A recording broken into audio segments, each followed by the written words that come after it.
Let us pray. Almighty God, who in your infinite wisdom and providential goodness has appointed the offices of rulers and parliaments for the welfare of society and the just government of humankind, we beseech you to behold with your abundant favor us, your servants, whom we have been pleased to call to the performance of such important trust in this land. Let your blessing descend upon us here in Parliament assembled, and grant that we may, as in your presence, treat and consider all matters that shall come under our deliberation in so just and faithful a manner as to promote your honor and glory, and to advance the good of those whose interests you have committed to our charge, all which we ask in the name and for the sake of our Lord and Savior, Jesus Christ. Amen.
Are there any notices of motions?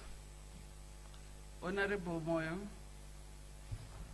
Good morning, Madam Speaker. Good morning. I rise to move a motion that on Tuesday next week, that this House takes note of the report of the OACPS African region Parliamentary Group and the first Africa EU Parliamentary Assembly at Eswatini from the 7th to the 14th of May.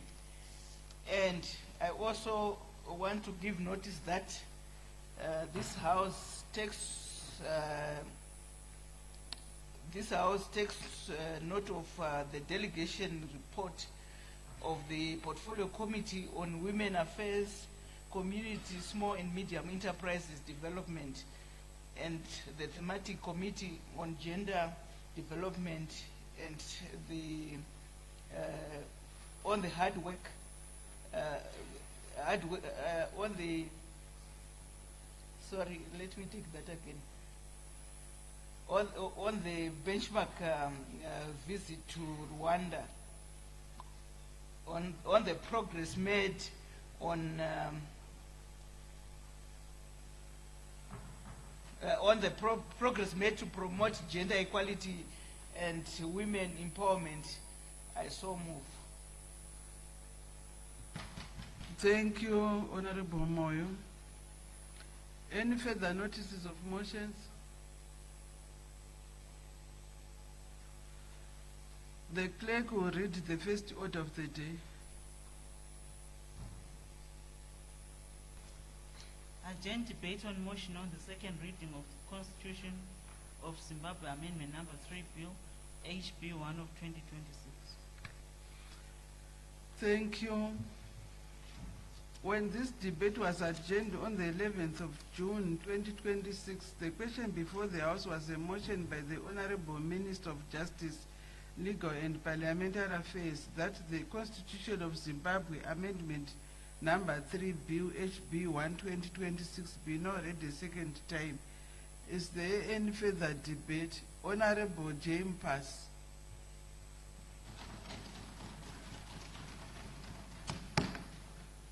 Ndinotenda zvikuru Madam Speaker nemukana wamandipa kuti nditaure pamusoro penhaurwa iri mukati meimba ino yakaunzwa negurukota rinoona nezvemutemo Honorable Minister Ziyambi. Ndiri kutaura ndakamiririra vanhu vekuShurugwi North. Vanhu vekuShurugwi North vari kuti ivo indai munotisvitsira kuti seShurugwi North tafarira bhiriri CAB3 taida yose sezvairi, vari kuti tiri kusapota zvakanyanyisa. Ini zvakare pachangu ndiri kusapota zvine udzamu bhiri irori nezvariri rose.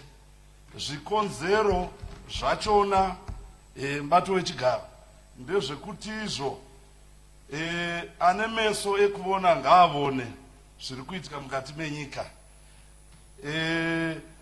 Vanhu veShurugwi vari kuti ivo zvikuru takatarisana nenyaya yekuwedzerwa extension yemakore mamwe maviri kuti isvike 7 years. Vari kuti zvikonzero ndezvekuti izvo mirizhonga kana vanhu vapedza maelections inowanda. Saka nguva pfupi yekukurumidza kudzoka kuelection vanhu vanenge vachakangotsamwirana. Panotsamwirana vanhu nyika idevelopi. Saka tikawedzera kunosvika ku7 years vari kuona sokuti tinodevelopa nyika yedu uyezve zvakare tinochengetedza mari yedu tigogona kusvikavo panosvika dzimwe nyika. Vanhu vokuShurugwi vari kuti ivo vakandipa mufananidzo wavakandipa wenyaya yaiitika kare kuCSC kutengesewa kwaitengesewa nyama. Vakati kune shumo yaitaugwa kunzi Samson nyama inonaka inotaura yoga. Saka hazvibatsiri kubvunza pamusoro pebhiri rakanaka muzvose zvaro zvese iSamson nyama inonaka. Vakati ivo tanga tisina kumbosangana nemapurogiramu akafanana nemadiridziro mumamisha, migwagwa yedu yakunaka neutungamiri huripo. Vakati ivo tiri kutarisa zvakare imo muno muparamende matiri kusure uko vanhu vanga vasingapindiri muno mabasa atinoona neairport yedu. Vakati taakugona kumirawo pane dzimwe nyika. Iyo growth yenyika iri kuratidza kuti tiri kukwirira. Saka panoda mukana mukuru kusvika ku7 years. Ivo vanoti dai zvaibvira tawedzera 5 tisawedzera 2 dzisvike ku10. Ndo zviroto zvavovo nokuti vari kutarisa kudevelopiwa kwenyika. Nyaya yauyisiwa muno vanditi ivo zvakare ndisvitse shoko iri kuna minista wedu vakapiwa basa nemutungamiri wenyika baba vedu vaMnangagwa, vakavapa basa kuti vaite vakaita nomazvo. Vakati ndivapewo vhesi inowanikwa kubva kuna Galatians 6 verse 9 inoti rambai muchiita zvakanaka nguva dzose. So vati ndivasvitse shoko iroro, musaneta kuramba muchiita zvakanaka. Zvakawanda zvizhinji takatarisa imwi kuti nyika yedu igotapira. Vari kuti ivo Zimbabwe yotapira. Kana asina meso okuona vabatsirei kuvavonesavo kuti kwatiri kuinda kwakajeka. Vaburitsa futi zvepfungwa iripo yakanangana nekusarudza mutungamiriri mudare rino. Vakati izvo zvakatinakira kugara nakaona dzavamwe. Vari kuti vonaivo zviri kuitwa kunyika dzakatipoteredza handichagoni kudzokorodza mashoko akataugwa navamwe. Nyaya yataugwa mavhiki namavhiki. Pfungwa iripo ndeyekutiwo vanhu veShurugwi vati ivo tiri tose pabhiri dai makurumidza machivhara manyanyisa kutaura ndo pfungwa yavo. Tinotenda. Tinotenda Honorable Mpasi Mazvita. Honorable M. Matiza. Ndinotenda mubati wechigaro nemukana wamandipa. Ini ndinobva kuGokwe. Gokwe yaizikanwa nekutora vasikana vebasa nevafudzi vemombe. Ndiyo yatakamiririra pano. Takaungana kuGokwe. Regedzai kuti tisu takachibika chinhu ichi. Tinotenda minister nekuuya kuzotitsanangura muno muparliament. Vakatsanangura zvakanaka chose zvekuti asinganzwisise. Bhaibheri soko raMwari rinoti uyo asinganzwe ngaanzwe zvinoreva mweya kureva mukereke. The spirit that reports. So ndinotenda nemukana uno wamandipa semumiririri weGokwe kuti nditsanangure nyaya iyi yebhiri riri pakati pedu. Tichitarira mubati wechigaro 14 February na 4 March 1980 pakaitwa ma-election, mhandu kana kuti opposition dzakarakashwa dzikabuda dzine 26. Isusu se-government iri kutonga tikabuda tine 57 seats. Opposition imwe chete iyoyo haina kumirira ipapo ikasumuka mumazuva. Point of order, Honorable Speaker. On a point of order, Madam Speaker. Order, Honorable. Point of order, Honorable Speaker. Matiza. Point of order, Honorable Mtea. Mazita, Honorable Speaker. Ndinofunga Honorable Matiza vanofanira kuti vagadzirise mazwi avo kuti vataikwikwidzana nawo mhandu. Izwi iroro harisina kumira zvakanaka. Munomo muimba ineyi hamuna mhandu. Inyaya yekukwikwidzana nenyaya dzesarudzo. Hapana mhandu, hapana muwengi panapa.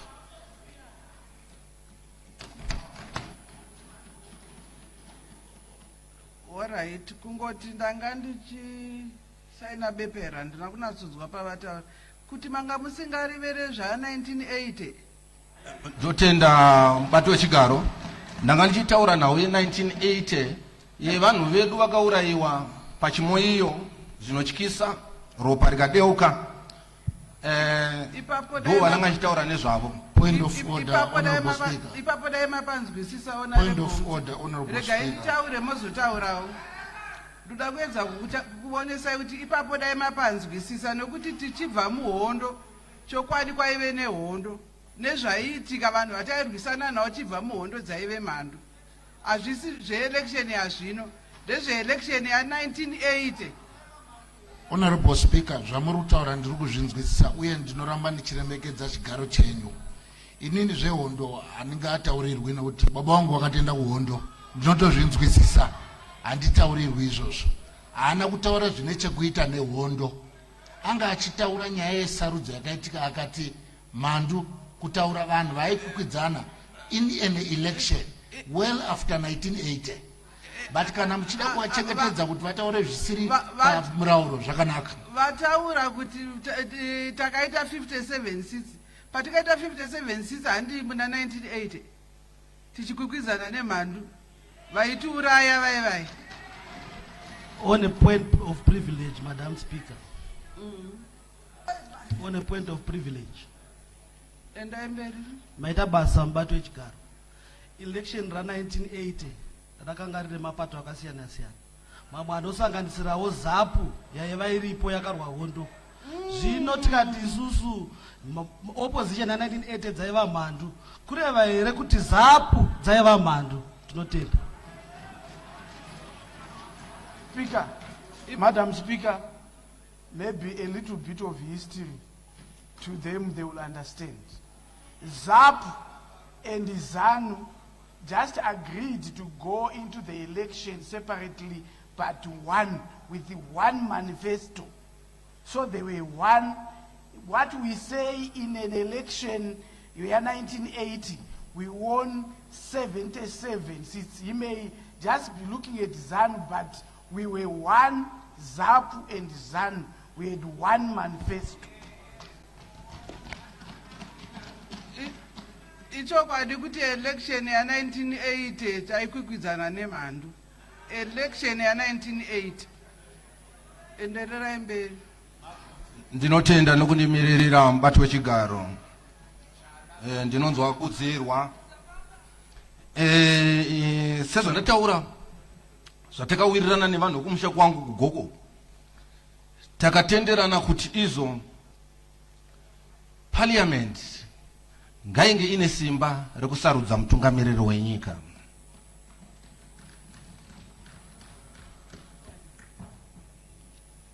Kechi2 tikatenderana zvakare kuti ngapawedzerwe mamwe makore 2 pamusoro pe5 kubva kumutungamiriri wenyika kuvasarudzi vepariamende uyezve nemakanzuro. Bill number 3 harina kunakira isu chete, rakanakira nyika yedu kuti kudzikama kuvepo munyika uye tiwane nguva yakakura yekushanda. Hakuna kiti yakangwara inodya gonzo rine nhumbu. Panapa takagarira business. Kana chiti government business, it's all about profit. We don't want losses. Honorable Matiza, shandisai mutauro mumwe chete. All right, thank you. Regedzai ndidzokorere zvekare. Hakuna kiti yakangwara inodya gonzo rine nhumbu.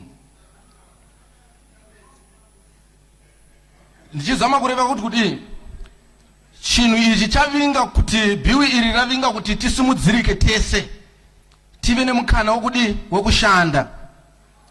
Chikumbiro changu chandiri kukumbira kunyika yeZimbabwe kuti dai takurumbidza taregedza kupedza nguva tichitaura muno, asi bhiri iri rangopasiswa nekukasika. Ndakamirira vana vangu vasikana, handikapikisani navo, asi ndinovatsigira pagender commission kuti ngairambe iripo. Hatina dzimwe nyaya dzatingataure muno kunze kwokutsigira bhiri iri nesimba reduto rose. Ndinokutendai nemukana uno wamandipa. Thank you. Mazvita Honorable Matiza. Honorable Tinyati. Thank you, Madam Speaker, for the opportunity to air my voice on CAB3. Madam Speaker, I represent the people of Lobengula Magwegwe constituency. The people of Lobengula Magwegwe constituency, Madam Speaker, would want to air their concerns around CAB3 as follows. Madam Speaker, they say they do not have a problem with Parliament electing a president. They do not have a problem. Their issue, however, Madam Speaker, is the manner in which this procedure will be carried out. They ask, Madam Speaker, if they will be guarantees that the president who will be elected by Parliament will be accountable, like what we see happening in South Africa, where the president comes and joins parliamentarians and faces questions. At the moment, Madam Speaker, from 2023, since I came to Parliament, I have never had an opportunity to ask anything directly to the president. We would want a situation where we are able to interact directly with the presidency on matters that affect the citizens. Madam Speaker, on the transferring of voters' roll to the Registrar General, they are worried, Madam Speaker, that this places electoral eligibility with the executive. It becomes so very difficult, Madam Speaker, for the Registrar General to do the registration and also conduct elections. While it is progressive that registration should be done by the registrar, but the running of the elections should be done by an independent body. It must not be done by the Registrar General. This is what they are saying. Madam Speaker, I don't want to repeat a lot of the issues that have been said, but I'll just be touching on the important points so that we don't waste a lot of time for other members that would want to debate. Madam Speaker, the issue of chiefs is very topical. Madam Speaker, it is not proper for our chiefs to be involved in politics. The reasons, ma'am, being if a chief has to compete, for example, with me, Tendai Nyati, in an election, it erodes the chief's dignity. It erodes the office of the chief's dignity, because there are a lot of events and insults that are held during campaign period. This will place the chiefs in a very difficult position, Madam Speaker. So, according to them, the chiefs must maintain their roles, their leadership roles, their grievance and problem-solving roles within the communities, and leave politics to politicians, just like the judges do and other public office bearers.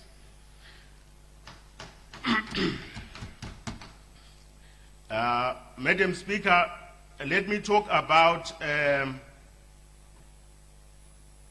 Gender Commission. Abolishing Zimbabwe Gender Commission and the National Peace and Reconciliation Commission reduces the independent oversight architecture. We must leave the Gender Commission as it is.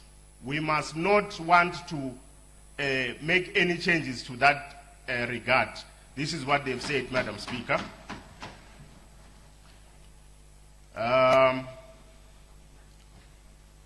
Let me go to the other concerns that they raised, Madam Speaker.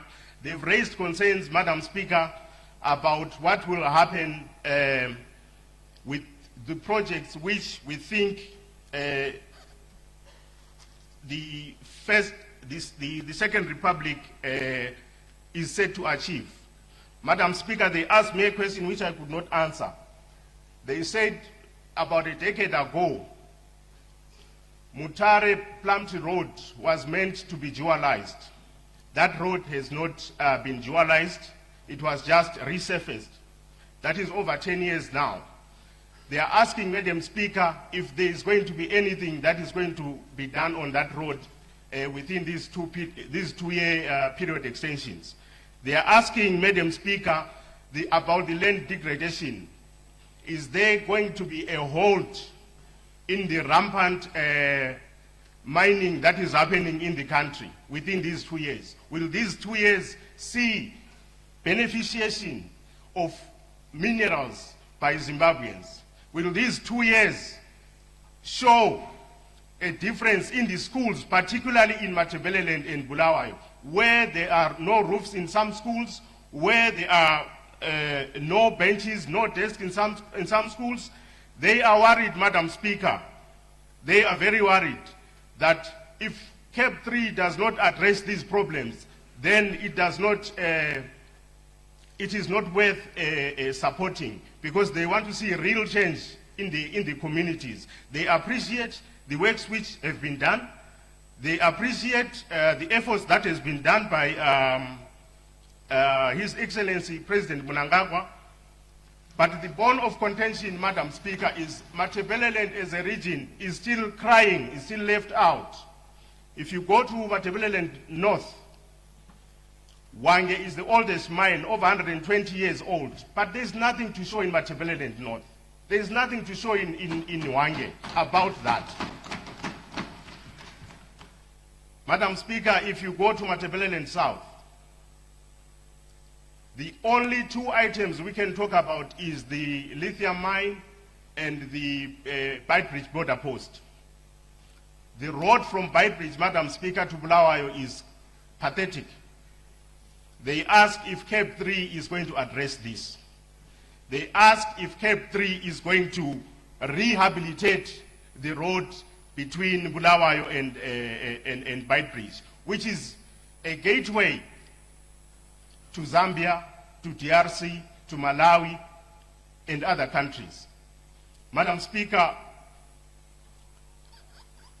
coming from Bulawayo, where we have problems with water, I'm sure the Minister of Justice will attest to this, because when we go for budgets, for the past 2 years we've been going to Bulawayo for our budget processes in November.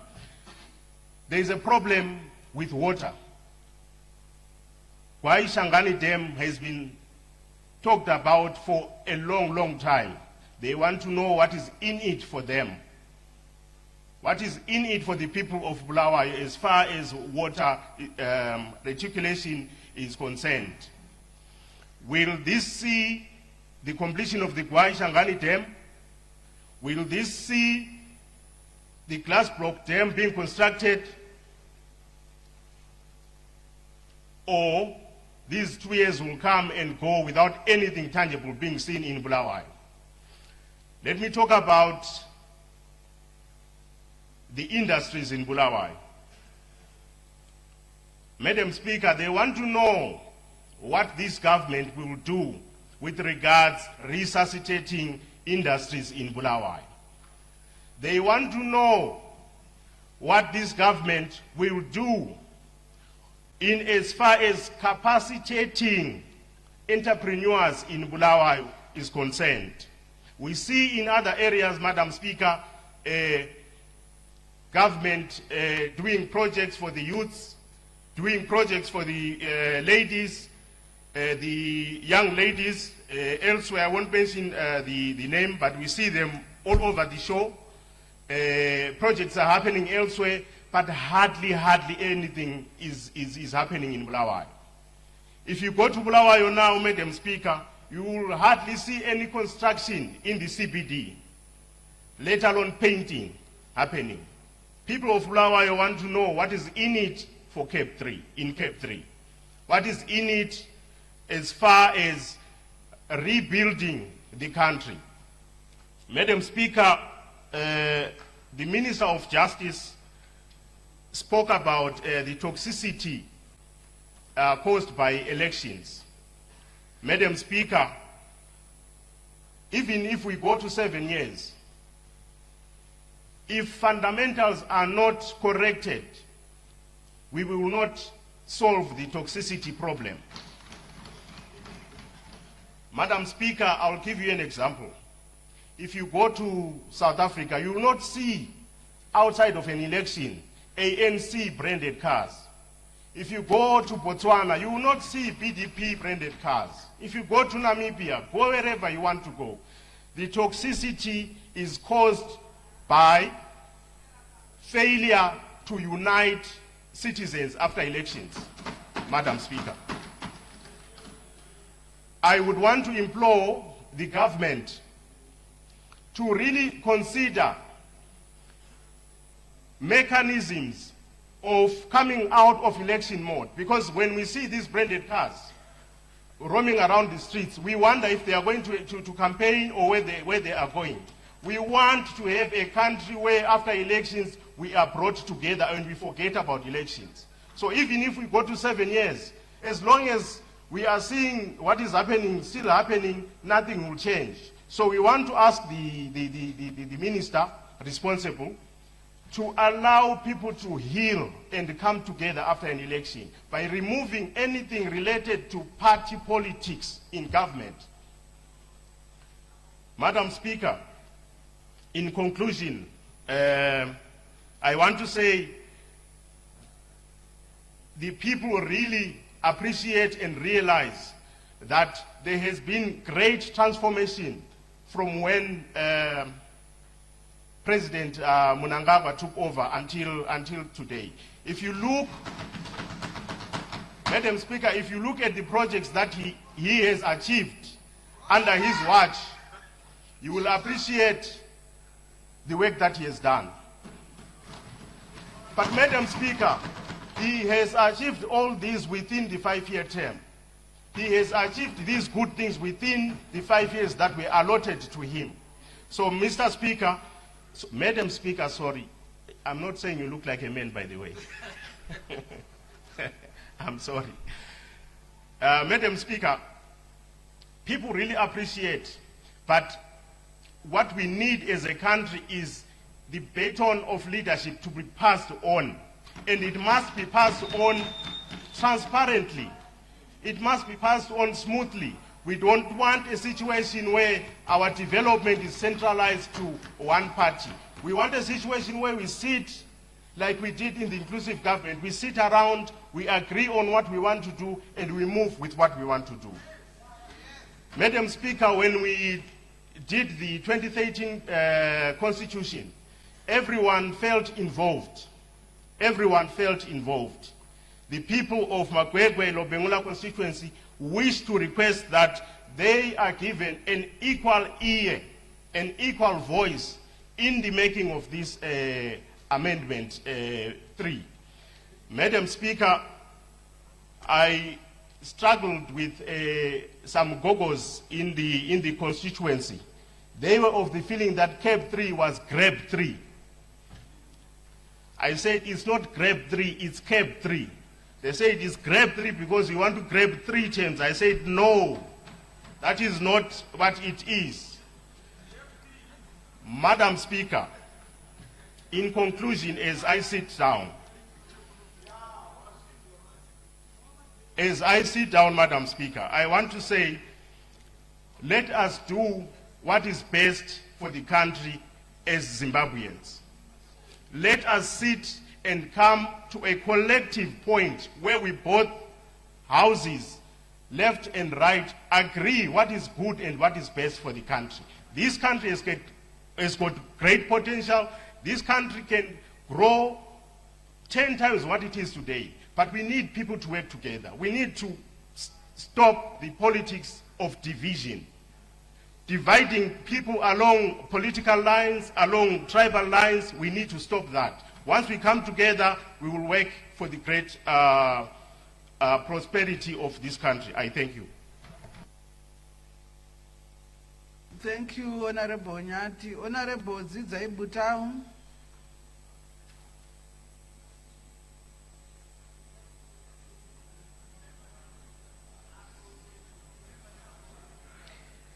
Honorable Aita Skani.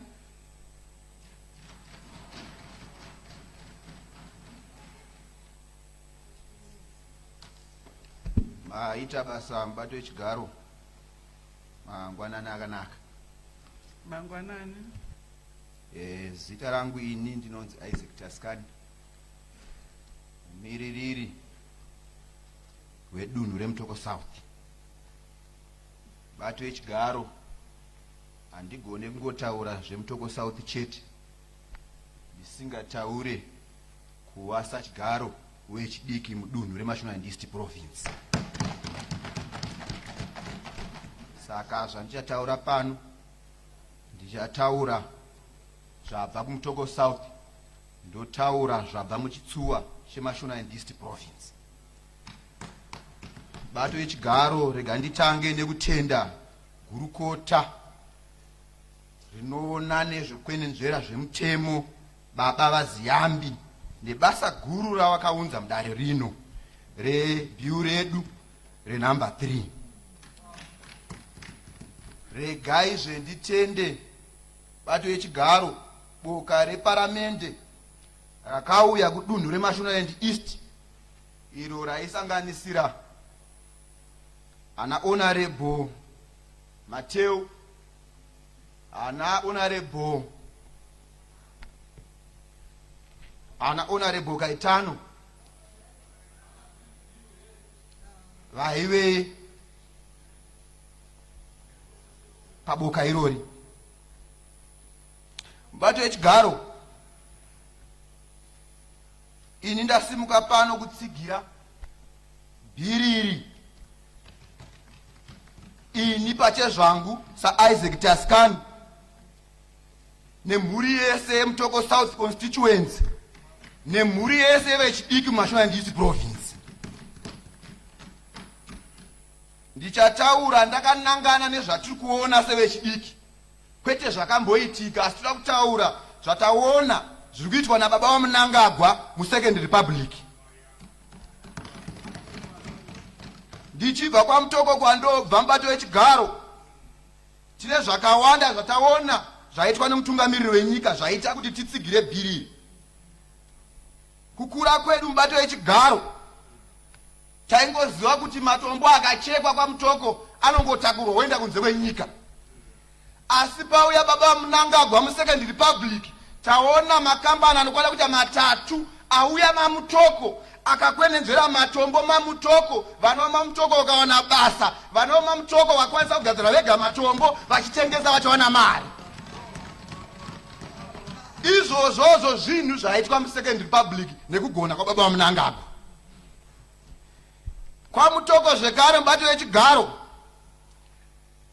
tine plani hombe yakauya kuzoiswa ine mishini inogadzira matamatisi nemavegetables yakauya mamutoko, yekuti vanhu havachanyanye bakuya kumbare kwaisangana nematsotsi anenge anonzi makoronyori aya. Vanhu vakungoenda pavanogona kufamba kana pavanoboba ngoro dzavo votengesa vopiwa mari dzapo, ipapo vodzokera kumusha.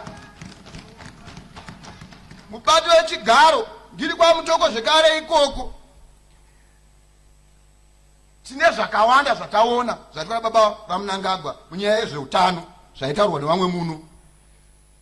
Tine makirinika akati wandei ane chitsama akaita sana Chisambiro. Kwandinobva kuna inonzi Nyaboti yakabva kupera kuvakwa yasarwa nezvishomanene. Zvese zvaitwa muSecond Republic munguva yaMnangagwa. Ndakatarisa mudunhu reMashona and East Province mubato wechigaro mukutsigira bhiri irori panyaya yezvekurima nemvura.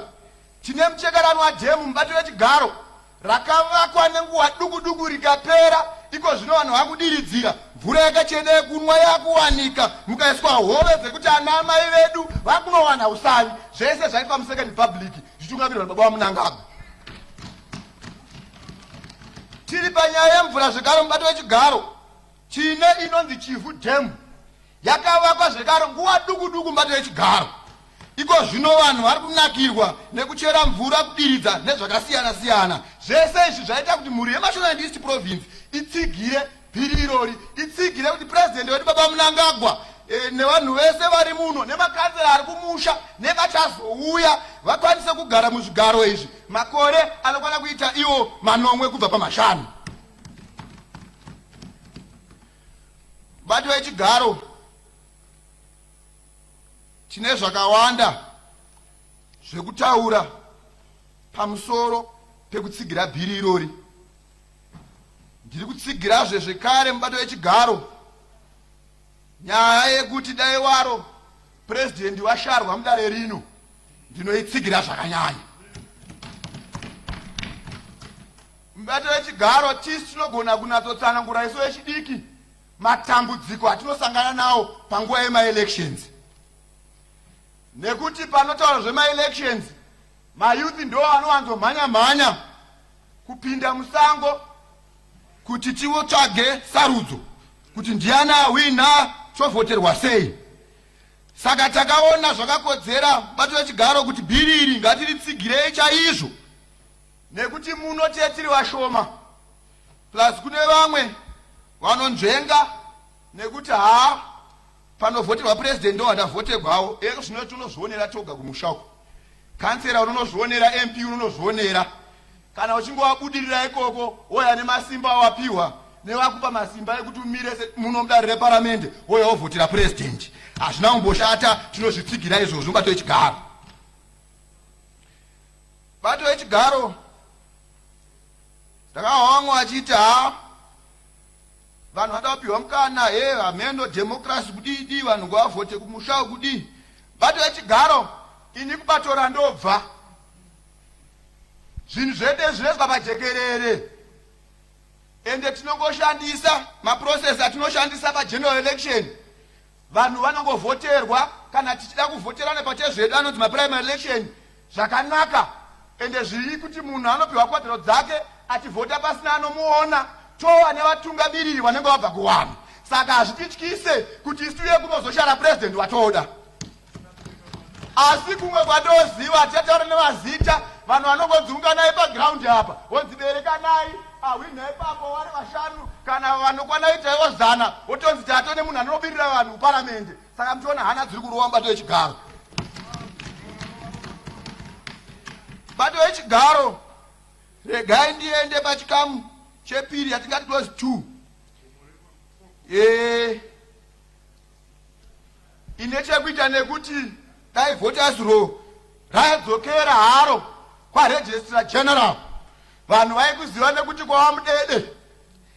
Mubato wechigaro isi tiri kutsigira, ini ndiri kutsigira, mhuri kwamutsoko inotsigira, vana mashonandisi vanotsigira kuti ngaridzokere zvaro kuna vamudede, kwaidzwa kwamudede kuno kwaregistrar general.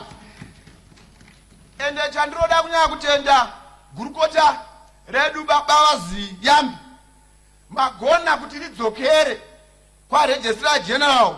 Ivo baba vamudede vachiri vapenyu, vachauya neumwe unyanzvi hwawaive nahwo kubvira pawakabva 1980 kusvika 2018, vachinawo uteshe ihwohwo wouya nahwo wodzidzisa vana.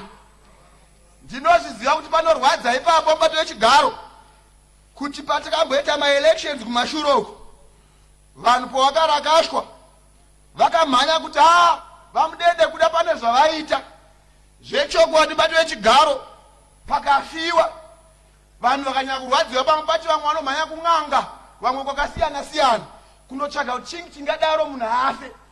Zvazvinozoita ndezvekuti dzimweni dzenguva anenge achikwegurei uya kana kuti anenge achiratidza kuti mutema ndiye anowanzonongedzerwa. Saka baba vamudede vaive munhu anga akasimba aimira nevanhu, aimira nesaka tinoramba tichingoti panguva iyoyo zvinogona zvezvimwe zvekuti vanhu vanga vakangovengawo zvavo munhu asina chaatadza. Mukuguma mubato wechigaro nekuti zvizhinji zvatakutaura zvakataurwa nevamwe, takuda kuti dai minista vachiita kuti dai tachimbovhota nekuti zvinhu zvakapera kare izvi, zvinhu zvakafamba, zvinhu zviri kutsigirwa nevanhu. Hatisi wariti nevairi kana vatatu vanoti haisi hatizvikwanise. Isu sevechidiki gurukota redu regai tikuzivisei kuti isusu zvamuri kuita izvi hamusi kuitira imimi, muri kuitira isu vechidiki kuti patozosara tichagona kufamba nzira yakanaka, patichazosara tichagona kuvaka nyika semavakire amuri kuita. Saka regai tikutendei naizvozvo. Mubato wechigaro kumashoko angu ekupedzisira, ini semukuru wechidiki kuMashonaland East Province ndine vamwewo vandinotungamirira navo kubva kumaprovinsi akasiyana siyana. Tina vanobva kuMidlands vadzoro vakanditaurira kuti tiri kutsigira chaizvo tichibva kuno kuMidlands. Tine vamwe vanobva kumasvingo vakatitaurira vamandebvu kuti tiri kutsigira chaizvo sevechidiki. Tine vamwe vanobva kuMashwest vanobva vamasenta sachigaro vakati tiri kutsigira chaizvo, fambai vakomana ikoko. Tine vamwe vanobva kuMat North vanonzi Comrade Land vakati tiri kutsigira, fambai chaizvo. Tine vamwe vanobva kuMat South Comrade Langa vakati fambai tiri kutsigira. Tine vamwe vanobva muno Harare, baba Mahati vakati fambai, tinemi vakomana musatye. Ndine vamwe vangu vari muno baba Sakupwanya na Comrade Muretu vari pano, baba Raradza vari pano, vari kuti fambai vakomana, zvinhu zvakajeka. We are the last line of defense. Tistotsigira, tistokutsigirai, fambai, hapana chekutya. Mubato wechigaro tokutendai, Mwari wakuitei zvakanaka. Matenda.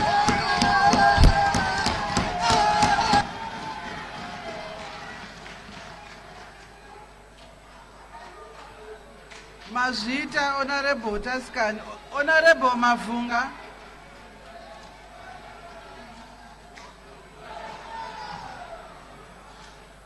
Thank you, Madam Speaker, for giving me this opportunity to air the views of the people of Chitungwiza South constituency, whom I represent.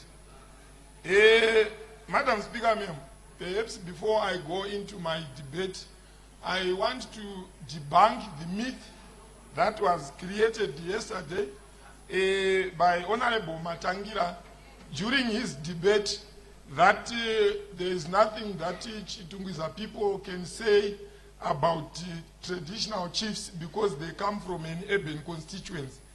Madam Speaker, ma'am, the people of Chitungwiza are Zimbabweans.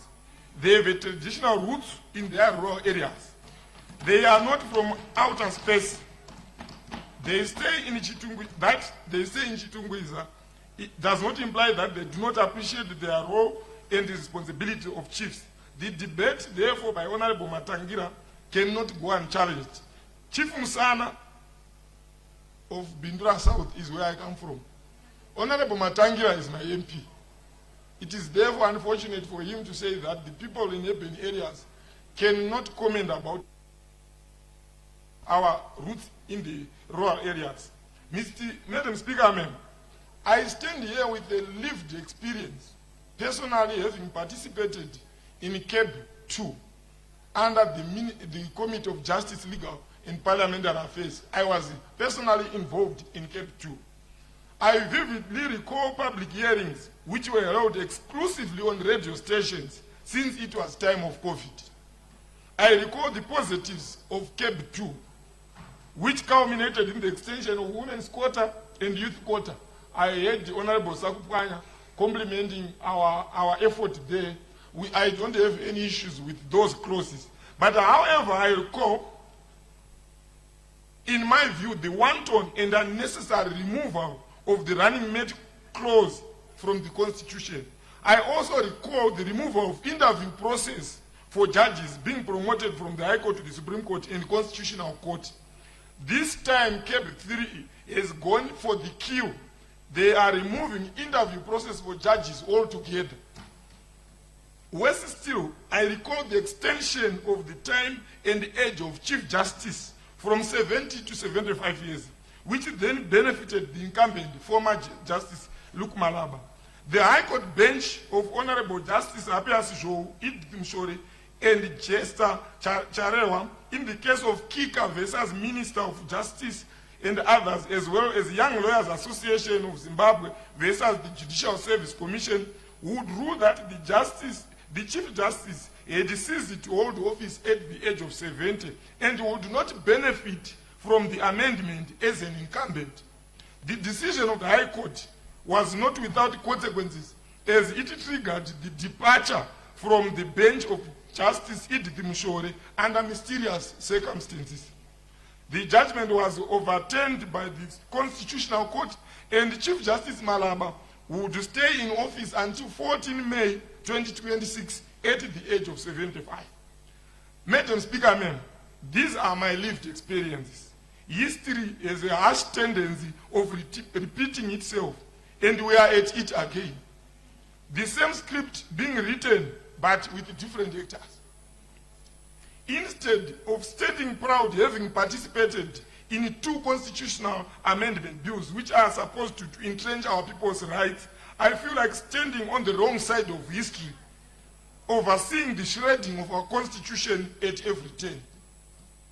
I will begin, Madam Speaker, by a quotation by James Madison. He was the 4th United States President. He lived between 1809 and 1817. He said, open quote, frequent elections, frequent changes to the Constitution will make the government unstable and will have a direct tendency to diminish the respect and attachment which are requisite in order to preserve it, end of quote.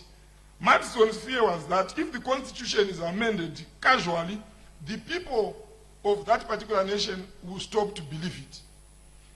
At the same time, Immanuel Kant is a philosopher from Germany. He survived between 1724 and 1804. He quickly wrote that the Constitution of the Republic must be such that it cannot be changed by mere will of the government. He saw the Constitution rule as the only moral basis of law. Madam Speaker, ma'am, the Constitution of any country must not be amended for the convenience and expedience of those in power at the time. Madam Speaker, ma'am, I caution this as it is increasingly becoming the tendency in Zimbabwe. In this instance, CAB3 must not be used for dynamics of succession politics. Point of order.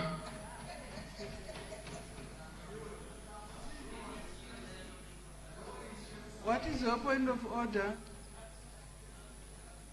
Madam Speaker, ma'am, iri bhiri harisi kuchikirwa nokuti the ruling party. Bhiri kana tichinge iri constitution ikanga yachinjwa iri kuitirwa namakore anotevera. Padiko kujeka, but that's my point of order, maybe.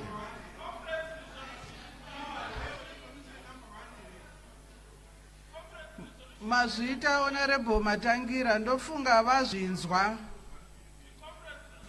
Thank you, Madam Speaker. My MP is on it again. Anyway, Madam Speaker, I question this as it is increasingly becoming a tendency in Zimbabwe. In this instance, CAB3 must not be used for dynamics of succession politics, elite realignment, or competing visions for the future distribution of political and economic power in Zimbabwe.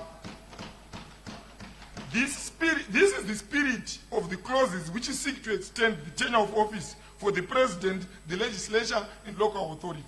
The Zimbabwean constitution was promulgated in 2013. It is only 13 years old, and already we are on the third amendment. The question, therefore, was there any sincerity when we enacted the constitution in 2013? Certainly not.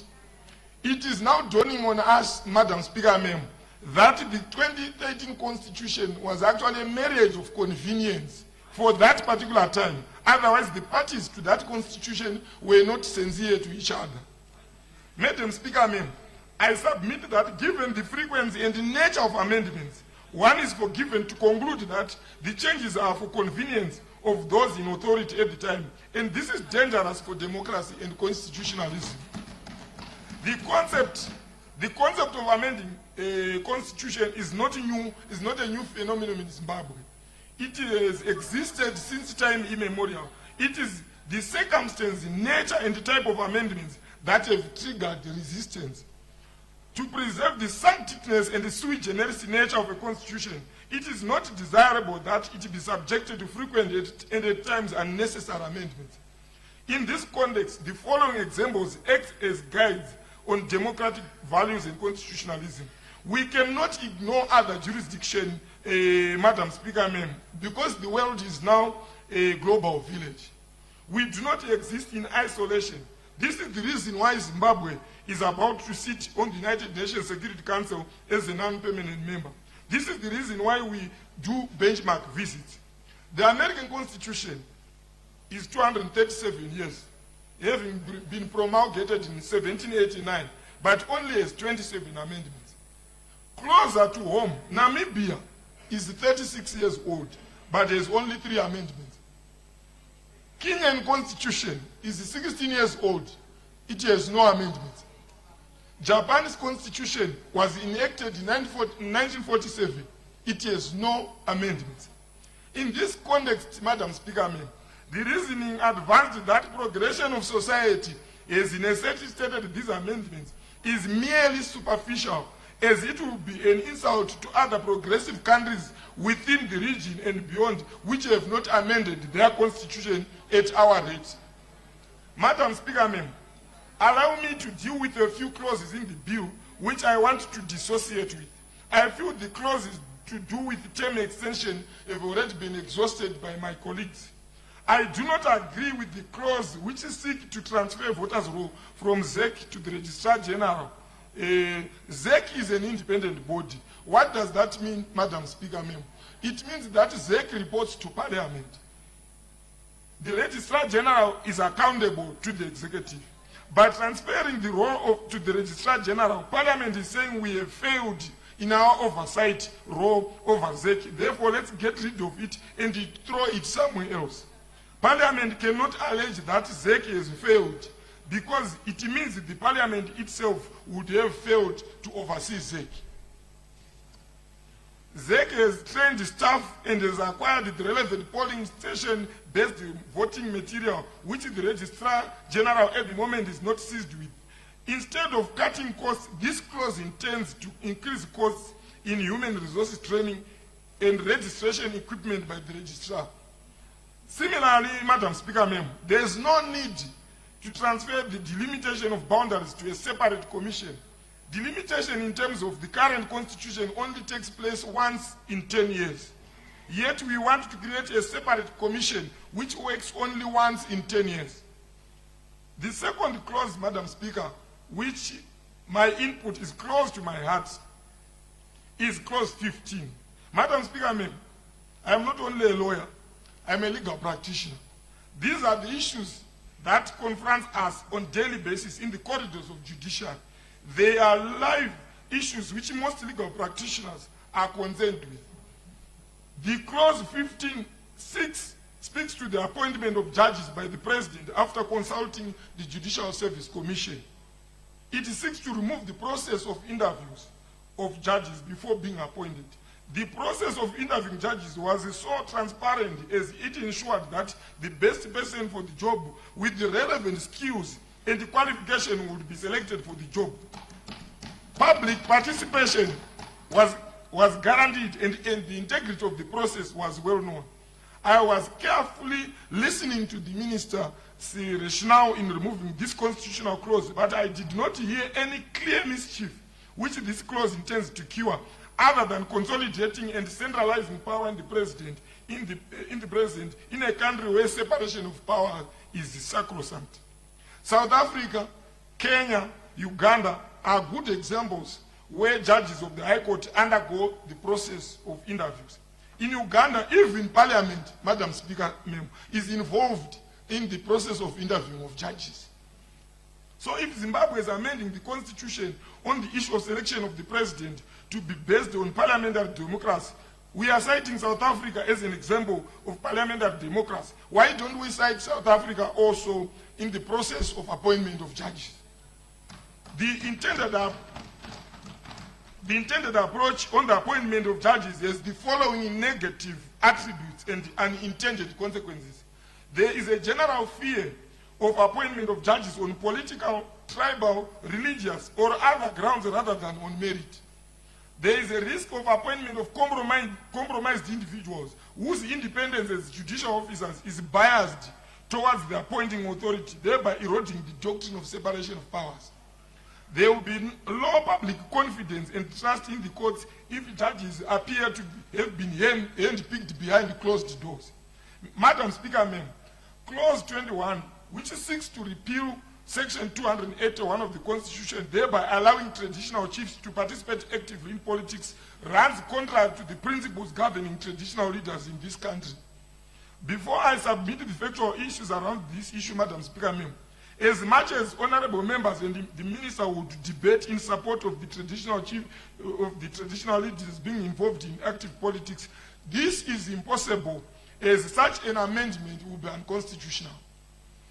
On this one, the Minister of Justice, who is a lawyer by profession, has no discretion but to remove the clause. There is no constitutional engineering he can do, as this clause contradicts other clauses in the Constitution. It is not a matter of persuasion, it is a matter of law, because the Constitution cannot contradict itself. This clause, standing alone, will contradict other sections in the Constitution to the extent that it cannot pass itself without amending other constitutional provisions. In that context, we will need to have another CAB3 in order to streamline this particular clause with the Constitution. Section 163, subsection 1, Madam Speaker, of the Constitution provides that traditional leaders are members of the judiciary. And Section 165, subsection A and B provides that members of the judiciary must not engage in any political activities. Subsection B says that members of the judiciary must not hold office in or be members of any political organization. So once we have agreed that chiefs or traditional leaders are part of the judiciary, then other clauses in the Constitution have to be amended. And these clauses cannot be amended without going to public hearings again. So this clause, Madam Speaker, if enacted as law, it will be unconstitutional. Madam Speaker, ma'am, traditional leaders are not just leaders. They are traditional. They are spiritual and cultural ambassadors of their communities. We should not conflate the role of traditional leader to that of a political leader. Honorable Mafunga, you are left with 5 minutes. I will be done, Madam Speaker. Since time immemorial, they have presided over disputes within their jurisdiction without segregating The core job of traditional leaders is in the community is to unite people. Once they join party politics, half of the village sees them as biased. That weakens their authority in resolving disputes.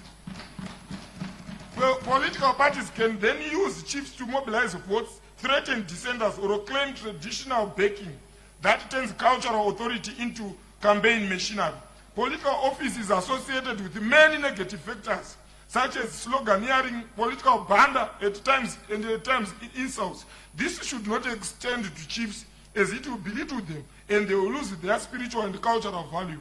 Madam Speaker, ma'am, imagine a chief losing a primary election to a crowhead.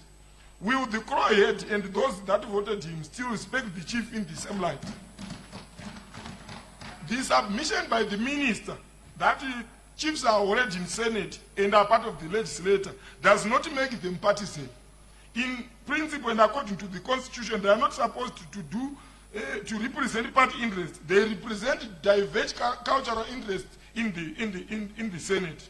Many countries, Madam Speaker, as I conclude, like South Africa, Ghana, Uganda, Zambia, they bar chiefs from getting involved in politics. The mid-age approach, Madam Speaker, is that chiefs must be allowed to vote, which is their right, but not to actively participate in politics. Madam Speaker, my final submission relates to the Constitutional Court. On this one, I submit, Madam Speaker, that it is a progressive amendment. The Constitutional Court must be allowed to hear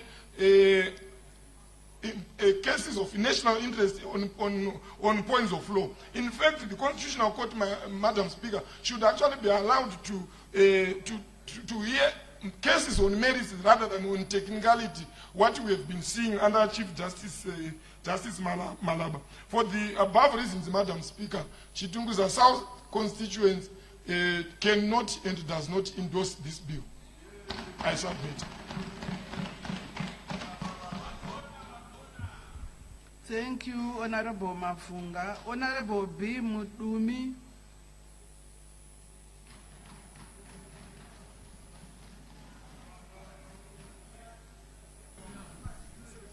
Good morning, Madam Speaker, ma'am. Good morning. Thank you very much for affording me the opportunity to speak the voice of the people of Masvingo North constituency and myself as the representative of the ZANU-PF Mass Party on Constitution Amendment Bill number 3.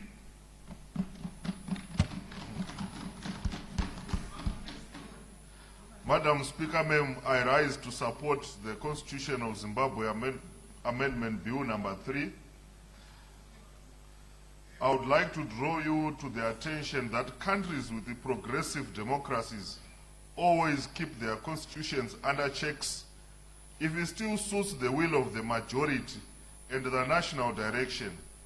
And in that aspect, ours cannot be left out in modernizing our democracy.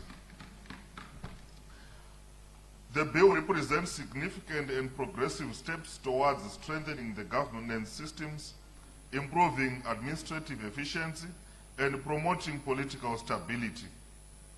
Constitutional reform is a normal feature of constitutional democracies across the whole world, and it is viewed as means of ensuring that governance systems remain responsive to national realities and development aspirations.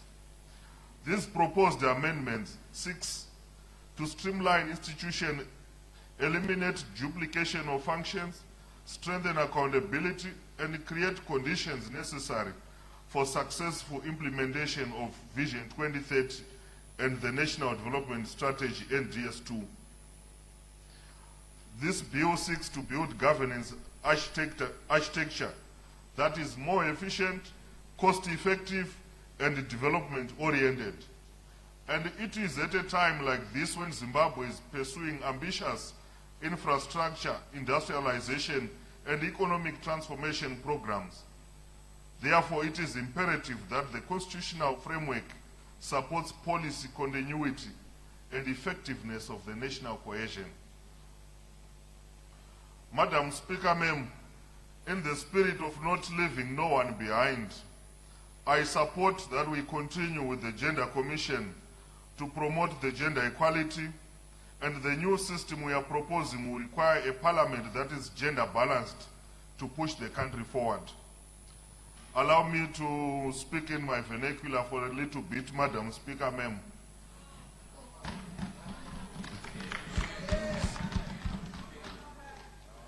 Panguwa yatakawana Gender Commission, Madam Speaker, ma'am, takaona madzimai achipinda muzvigaro zvepamusoro achikurudzirwa nemapolicies enyika nekubata kweGender Commission.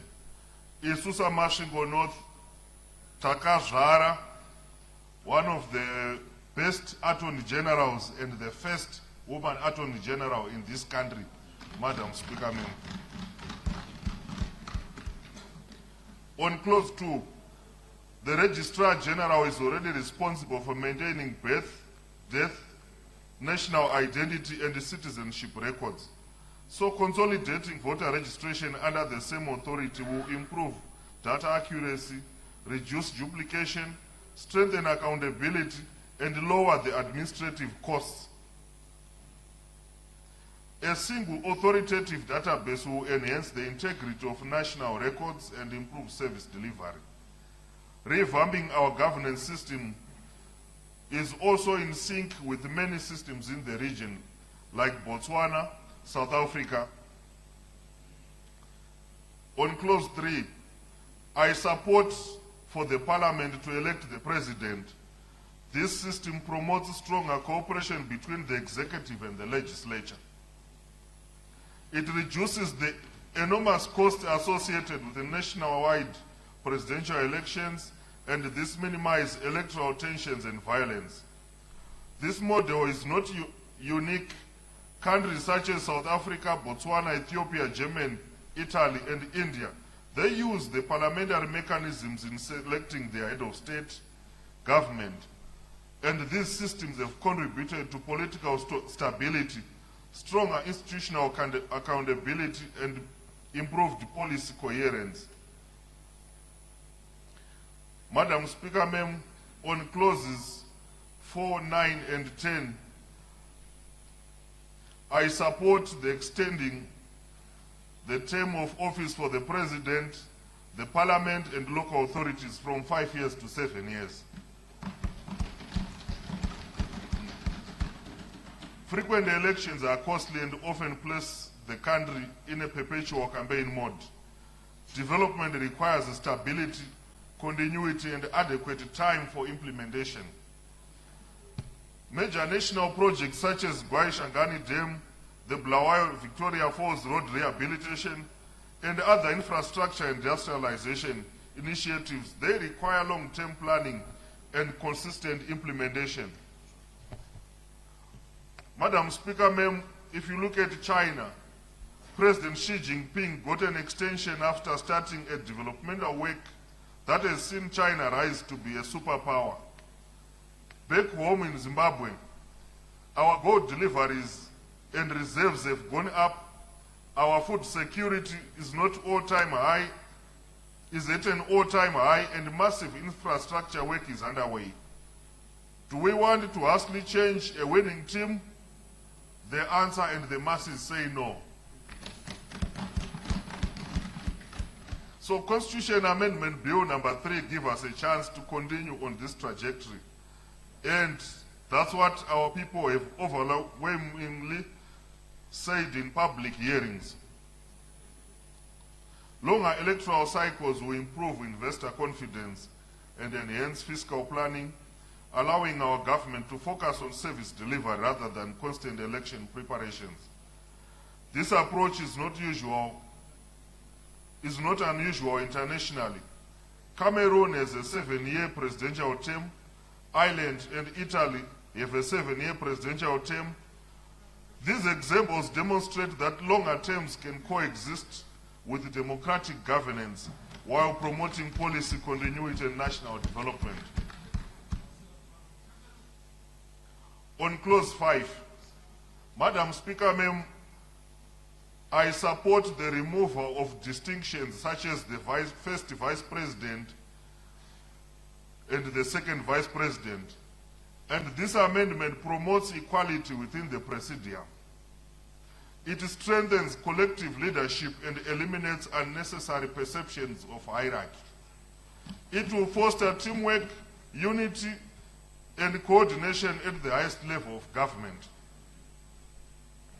Madam Speaker, Ma'am, on Clause 8, modern governance, it requires expertise. The appointment of 10 technocrat senators will enrich our parliamentary debates. And through the inclusion of experts in areas such as economics, engineering, health, education, agriculture, and technology. If you look at many countries, they utilize appointed members in upper houses and legislative bodies to bring specialist knowledge into policy formulation and lawmaking. This proposal will strengthen legislative scrutiny, improve the quality of laws, and encourage evidence-based decision-making. Madam Speaker, Ma'am, on Clause 12 and 13, I support the establishment of Electoral Delimitation Commission. Our past delimitation exercise has generated concerns regarding the constituents' boundaries and reassignment of voters to distant polling stations. A specialized commission will enhance fairness, transparency, and professionalism in constituents' delimitation. This will improve accessibility, voter participation, and public confidence in electoral processes.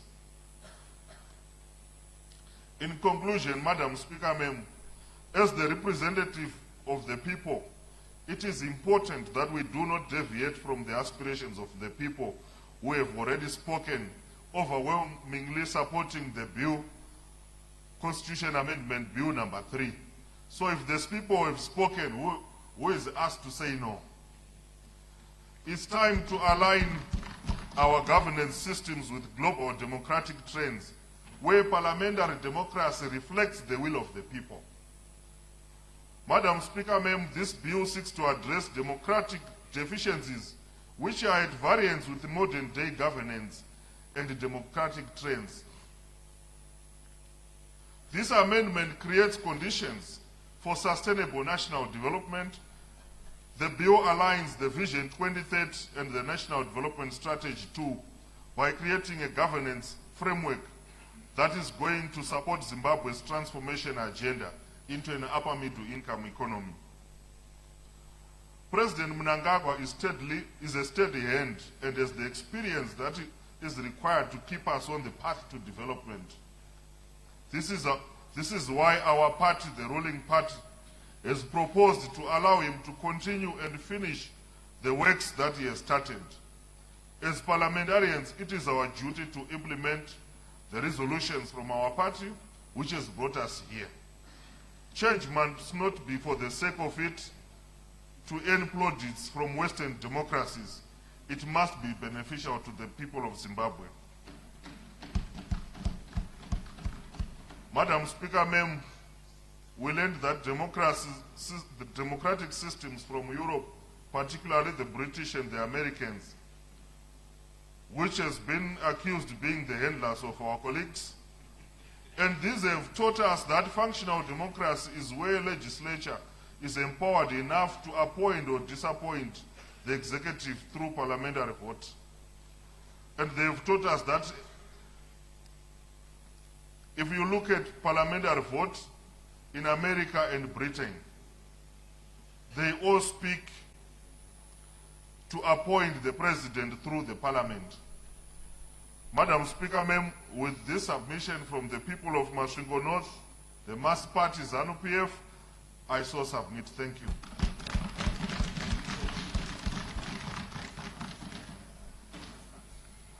Thank you, Honorable Madumi. Honorable D. Mashonganyika.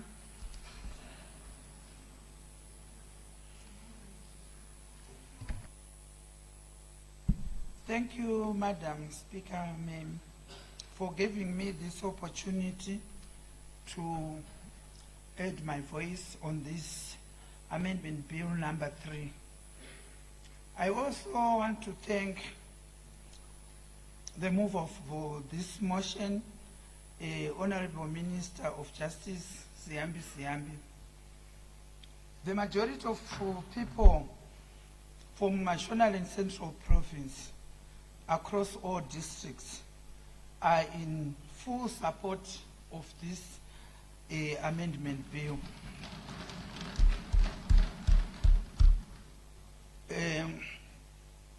Madam Speaker, I want to comment on this number 3 clause. The election of the president by the parliament. The participants are in full support of this clause, viewed this as a progressive reform that could reduce election costs, minimize political tensions, and promote unity. If Parliament, Madam Speaker, ma'am, if Parliament can take the role of impeachment of the President, yes, why not elect their own President? Madam Speaker, ma'am, on clause 4, the majority of the people of National and Central Province strongly in support of extension of the President's term of office from 5 years to 7 years. They emphasized that longer terms would promote policy continuity, reduce the frequency of election, and it creates stable environment for economic growth. I also strongly support this clause.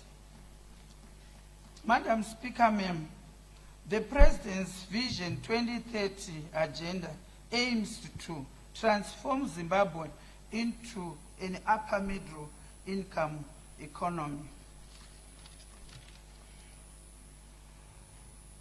The participants of National and Central across all the entire districts are in support of term extension of parliamentarians and councillors from 5 years to 7 years. Longer terms would allow members of parliament to complete their development projects and deliver meaningful results. This was emphasized by rural areas people, urban areas, and also growth points. The majority of people strongly in support of Zimbabwe Gender Commission, especially women in National and Central Province, because it plays a pivotal role in promoting women's rights, advances gender equality, women participation in politics, and also women empowerment. Finally, Madam Speaker, ma'am, the traditional leaders are citizens who should be allowed to exercise their political rights. Participants drew deeply from the country's liberation history, making reference to figures such as Mbuya Nyanda, Sekuru Kaguve, and so on, who symbolizes the central role of traditional leadership in politics and spiritual resistance during colonial rule. I, as a war veteran, I noticed and witnessed this, Madam Speaker. Even my fellow war veterans in this august house also witnessed this. So I strongly support this clause. Thank you very much, Madam Speaker, ma'am. Thank you, Honorable Mashonganyika. Honorable Tsungai Makumbe.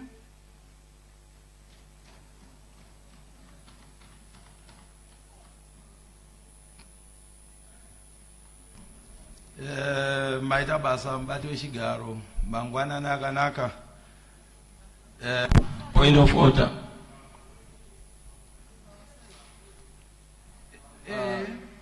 Honorable Speaker, no, it's the third speaker from that side. It's the turn for this side now to take the floor. Pane patadenza honorable Dzidzai Butau vanga vasipo tabva taenda pana honorable Tuscan kubva tauya kuna honorable Mafunga. Taifanira kutora 2 uku saka we are compensating.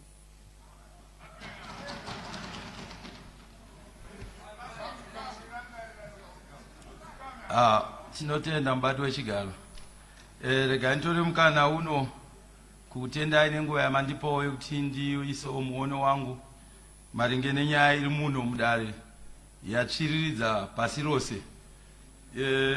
Chekutanga ndinoda kutaura ini ndakamirira maZone North constituency kunova ndokwandinobva. Ndisvitse shoko nemuono wevanhu wavakandituma nawo kuno. Ndinoda kutanga kutaura kuti maZone North constituency iri kufara zvikuru neCAB3 iyo yakasumudzwa mudare muno naminister wedu wejustice. Vari kufara vati ndiudze minister kuti minister muri uchi rambai makadaro CAB3 bho zvokuti vasvitsa shoko zvekare vari kuti ivo isusu tinotsigira zvakasimba bill rakaunzwa mudare rino reparliament vari kutsigira zvakasimba zvikuru sei munyika kunzvimbo yandinobva uku ndo nyika yambuya nehanda uye riri dunhu remazowe yese nemaZone North yacho vari kufara zvikuru vari kuti iri bill rauya panguva yakanaka chaizvo nekuti rakumboti rinofanira kuti ripasiswe ribudirire zvakanyanya zvikuru sei clause 2 inotaura iyo kuti mutungamiri wenyika anenge akusarudzwa mudare rino reparliament.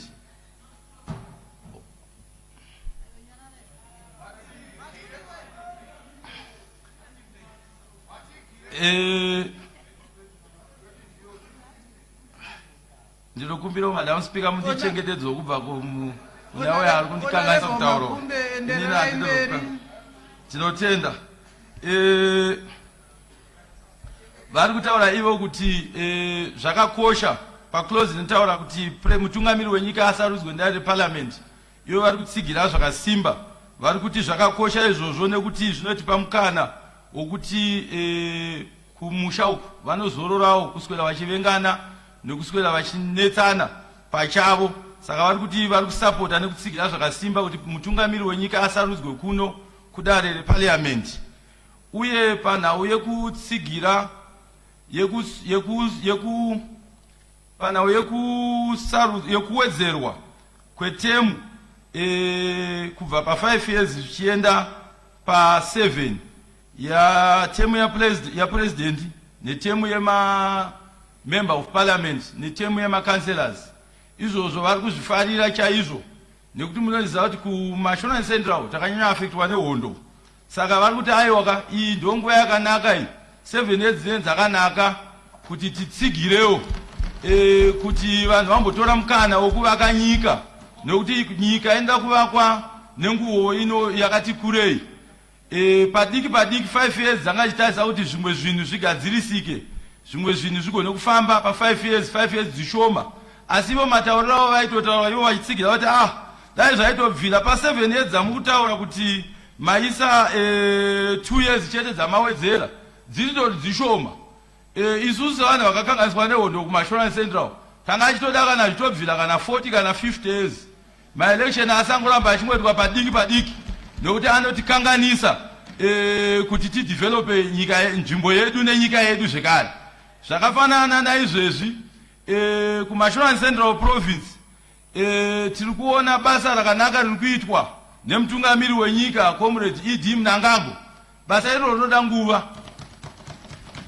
Saka kuvaka nyika kwasiyana nekuberekwa kwomwana anogona kungodzi 9 manzi mwana anotongoberekwa chete.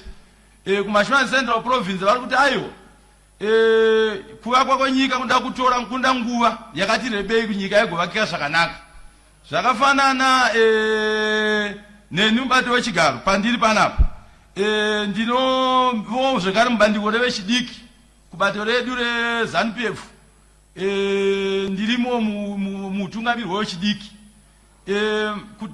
vavechidiki province yese yemacentral totsanganisa nyika yese ndakawana mukana wekuenda kumati north ndakawana mukana wekuenda kumati south ndakawana mukana wekuenda kumanikaland kumasvingo march east march west manikaland kunyange muno muHarare matiri vechidiki vese neBulawayo province vese vechidiki vari kutsigira vakuti aiwa uyu muono wakanaka chaizvo unotipa mukana wokuti nyika yedu inyatsovakika zvakasimba nekuti makatarisa kune vamwe vedu vasingagone kuona nokuti imbwa chaidzo kana dzakaberekwa hadzisvinira zuva rimwe chete hadzitange kuonerana zuva rimwe chete kana kutoyamwa imwe ndio inotanga kuyamwa imwe inononoka kuzoyamwa inotozoitawo zvekufemedza kusvika yazokwanisa kusvika pane munyatso waamai isu sevechidiki tiri kutsigira tichiti aiwa iri zuva iri tanga takatorimirira kubva kare zvanga zvatononoka minista imimi chirongwa chamukauya nacho munomu ichi ngachifambe chigoenderera mberi basa iri ripere nekuti isu sevechidiki tutati aiwa CAB3 bho zvokuti uye zvatoendwa tiri kutaura kuti nenguva iyoyi honorable minister isu takutomirira chete kuti dai zvachitongoitwa zvachitopera vechidiki vari kunzoku vari kufara zvakasimba uye vari kutsigira zvakasimba toenda padare remadzimambo paclose inotsigira iri kutaura nezvemadzimambo madzimambo isu tiri muno mutagara tiri ngori madzimambo kudhara vana honorable Mangwawa madzimambo ava vakatiza kumusha kwavo chiweshe kuti vaende uchinhoyu asi madzimambo saka tichitotarisa madzimambo hapana chakamboipa kuti madzimambo anga achinowo kuitwawo futi zvematongerwo enyika hapana kana chakaipa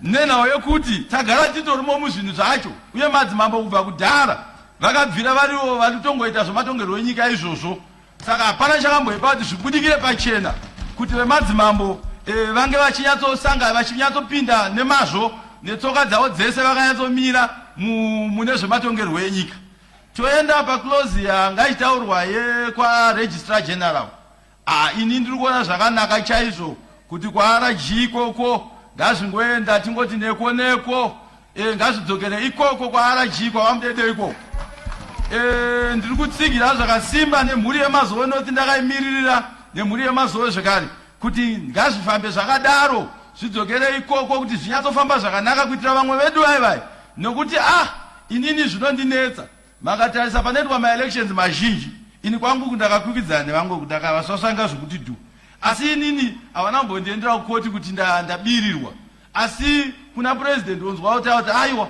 tazonzwa ihe zvazodii voters roll razenge rakadii zvazenge zvakadai saka zvakangonaka kuti aiwa ndakadzokera kwaRG ikoko kwaregistrar general zvinoyatsofamba zvakanaka nekuti pamwe pachena unonzwa chipomera kuti kuri kuvhotwa nevanhu vakafa taona vari pavoters roll saka ezvo zvakadzokera kwamudede kwaregistrar general zvinotipa mukana nekuti ndo vagara vane zvese zvitupa zvedu mapasipoti mabhethi madethi zvese nyangwe birth record chaiyo unogona kuti wakaenda naye ikoko inenge wakaenda naye unokwanisa kupiwa birth rako saka zvakangonaka kuti zvingodzokera ikoko hapana chakamboipa ipapo mubati wechigaro ndinokutendai nenguva yamandipa inini nemhuri yemazowe north nhasi ndawanewo mukana wekuti nditaure ifirst time yangu kutaura nzamona ndinenge ndiri kuita kakuvhunduka hangu kutaura muno asi ndati nditsigire chinhu ichi ndichitenda minister ziyambi ndinoda kupedza itenda minister ziyambi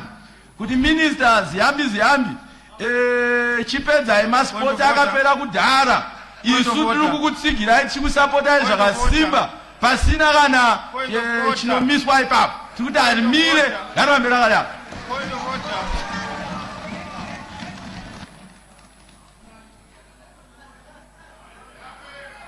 Point of order.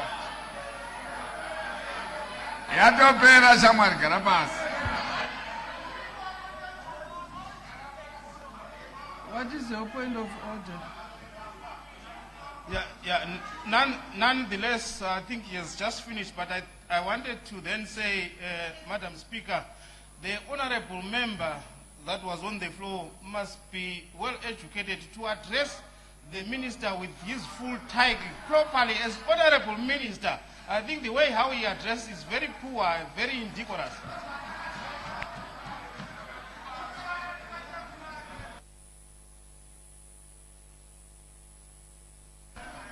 Majita, Honorable Makumbe. Next honorable member to take the floor is Honorable Mamombe.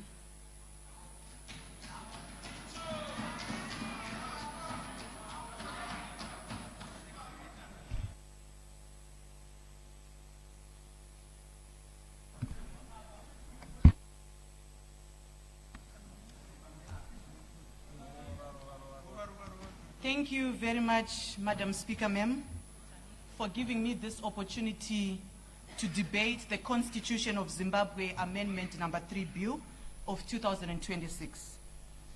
Madam Speaker, ma'am, in doing so, I carry with me the views and concerns of the citizens of Harare West constituency, gathered through a constituency consultative meeting that I held on the 21st of March 2026 in Maubra in Harare West constituency. I wish to state from the onset that the people that I represent have expressed an overwhelming opposition to this bill.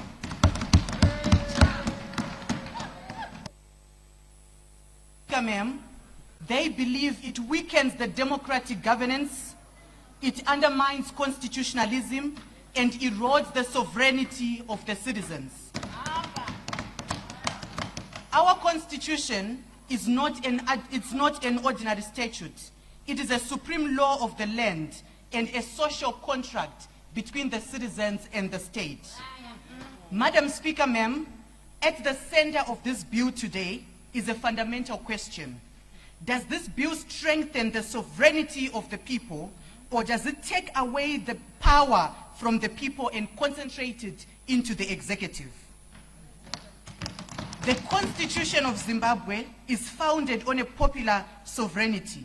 The legislative authority that we enjoy today is derived from the people. Parliament is therefore not a master of the Constitution, but Parliament is a servant of this very Constitution. Madam Speaker, ma'am, this bill, when read as a whole, does not merely make technical changes. It forms a coherent scheme that weakens the electoral accountability, reduces citizens' participation, and consolidates power in the executive. When I was going through this bill as presented by the Honorable Minister Ziyambi, I saw a troubling pattern. I saw that the bill seeks to take away the people's direct right to elect their head of state. I saw that the bill also seeks to extend the term of elected officials. I also saw that the bill weakens the independent institutions and concentrates more authority in the executive.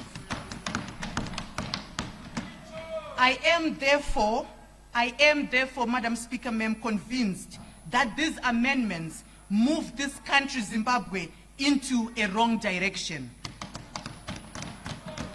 Let me go clause by clause, Madam Speaker, ma'am. I want to start with clause 2. Clause 2 removes the voter registration, compilation of the voters' roll, and custody of the voters' roll from an independent Zimbabwe Electoral Commission and transferring those roles and these functions to the Registrar General. As Harare West constituency and myself, we reject this clause. The voters' roll is a function, the voters' roll is a foundation of a free and fair election. Whoever controls the voters' roll, Madam Speaker, ma'am, controls the critical part of our electoral process. Moving this function from ZEC to the Registrar General weakens the electoral independence and places a core electoral function under an office that lacks the same constitutional safeguards as the Zimbabwe Electoral Commission. Speaker, ma'am, if the concerns with ZEC is efficiency, the answer is very simple.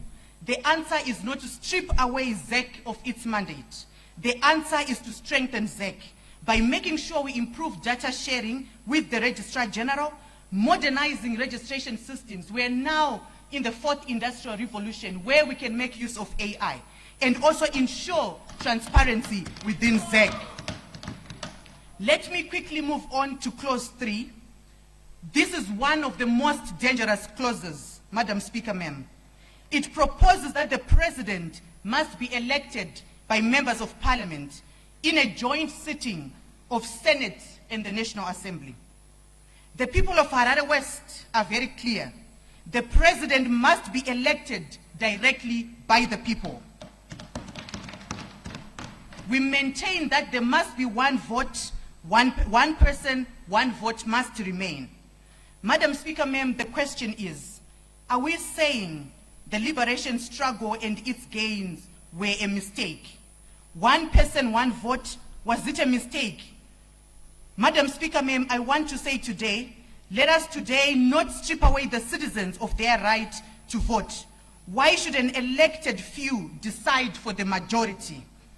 A direct presidential election is not a democratic feature of our democracy.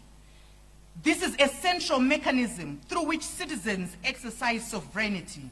Removing the people's direct vote for presidents reduces millions of Zimbabweans to spectators, while a small group of parliamentarians decides who becomes the head of state. Madam Speaker, ma'am, on this clause, this also creates serious risk of patronage, bribery, intimidation, and political bargaining. In a context like our country, where money and executive power already influence political processes, reducing the electoral college from millions of citizens to a few parliamentarians is very dangerous. Even more concerning, the proposed clause appears to allow a person who was never directly elected by the people or even rejected by the voters to become a president through this parliament. This is not democracy. This is a removal of the people from the center of government. I therefore oppose clause 3. Madam Speaker, let me move to clause 4, 9, and 10, which talks about the extension of terms from 5 years to 7 years. In 2023, the President and members of Parliament were elected for a 5-year term. No candidate sought a mandate from the people for 7 years. To extend the term after the election is to alter the people's mandate after it has already been given. Madam Speaker, ma'am, the bill is about consolidation of political power. This is what we have seen since this debate started.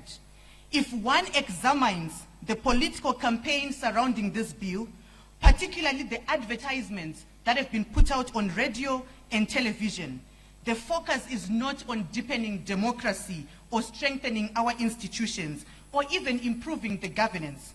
The focus has been on an individual. If you listen to the jiggles, if you listen to the songs around this bill, they have been centered on an individual, and we reject this bill, Madam Speaker, ma'am. No elected body has a moral or constitutional authority to unilaterally extend its own term of office without returning to the people. This is precisely why Section 328, subsection 7 exists. It improves the incumbents. It prevents the incumbents from benefiting from the amendments that extend their term in office. It is a constitutional firewall against self-serving amendments. If leaders want a 7-year term, they must ask the people directly through a referendum and apply these changes only for future office holders, not this current parliament. Clause 8 allows the president to appoint additional senators. The proposal de-democratizes the Senate. Senators must represent the people and their provinces, not presidential preference. The danger between, Madam Speaker, ma'am, the danger becomes clearer when clause 8 is read together with clause 3. If Parliament elects the president and the president appoints the senators, then the system risks being secular. There is presidential influence shaping the body that may in turn choose the president in the future. This also affects the constitutional amendment arithmetic. Additional appointed senators, as proposed by the bill, can alter the balance of power in Parliament and make it easier for a ruling party to reach the supermajority without obtaining a genuine two-thirds mandate from the voters. This is not a technical reform. It is a constitutional fraud, Madam Speaker, ma'am. Let me move to clauses 11, 12, 13, and 17. These clauses talks about the Electoral Delimitation Commission and a reduction of the ZEC function. Madam Speaker, ma'am, the delimitation and voter registration must remain with ZEC, and ZEC must be strengthened. The problem with our electoral system is not that ZEC has too much independence. The problem is that citizens, they want more transparency, want more independence, more accountability, and more public confidence. The proposed delimitation commission would be appointed by the president. Again, this is an executive override. That creates a risk that boundary delimitation, one of the most politically sensitive electoral functions, may become a subject of executive influence.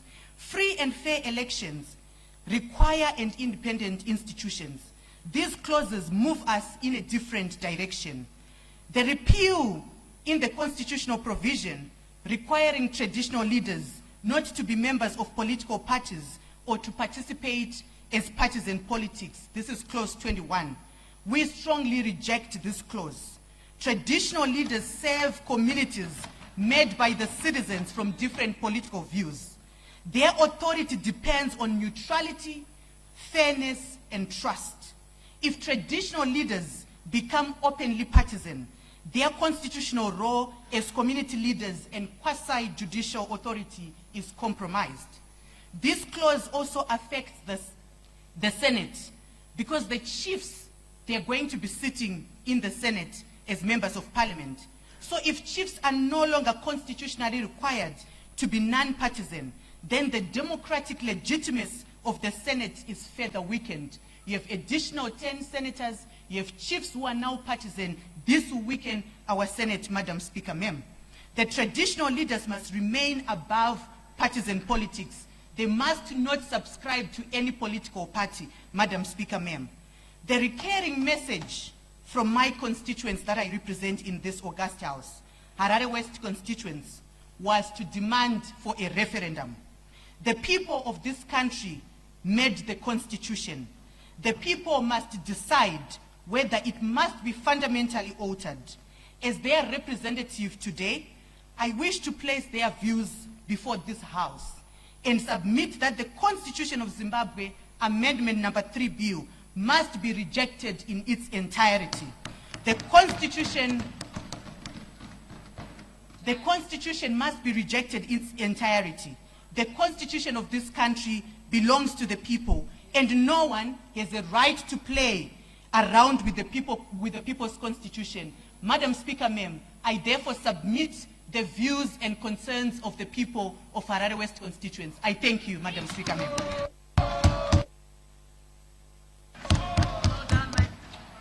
Thank you, Honorable Mamombe. Honorable Kariko Gati.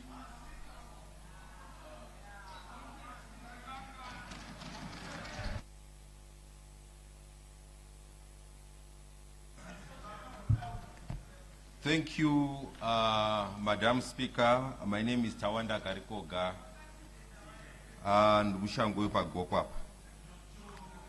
Madam Speaker, the amendments are necessary to ensure, as a country, we achieve what is best for Zimbabweans. I'm not here to quote European philosophers and their philosophies. I'm here to say what my great philosopher said. Nyika inovakwa nevene vaene. Now, if we are to build this country, Madam Speaker, we build this country, we develop this country using our constitution And these constitutional amendments we are debating today are necessary for the growth and the development of Zimbabwe. The amendments to the constitution are for Zimbabwe, for Zimbabweans, and for the good of Zimbabweans. I will not burden the House with the points already exhausted by other members who spoke before me. I will simply give practical examples on why, as Gokwe, we support Constitutional Amendment Bill number 3 of 2026. The people who voted for me, Madam Speaker, Abiyangu from Gokwe Mafunga constituency, they said they are in agreement with the amendments.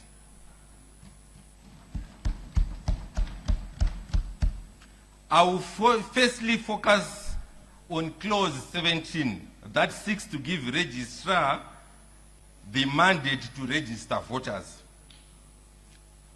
And I'll also give a practical example of why people from Gokwe are supporting this clause. The current system, Madam Speaker, particularly disfranchise particularly voters from rural areas. Therefore, voter registration presently is not fair in comparison with urban voters. Building up to 2023 voter registration, that left many people without being registered to vote.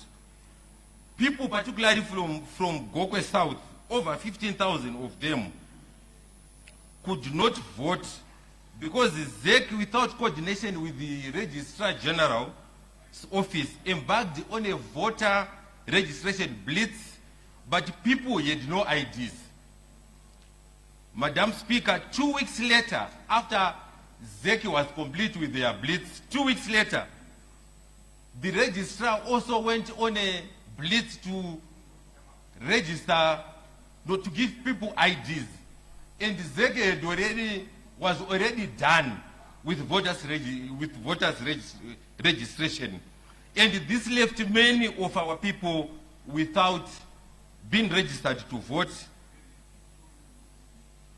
I'll also give you an example. People from Manoti in Gokwe South, people from Sengwa Bridge, from as far as Ndajulo and Ganyungu, that's about 100 kilometers from ZEC district office. They have to sacrifice their time and money to go to register to vote, only to be told that ZEC's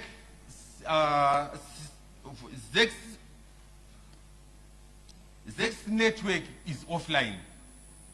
And those people will take another 2 days to go back, Madam Speaker, without registering to vote. It is against this background that people from Gokwe South are supporting the clause.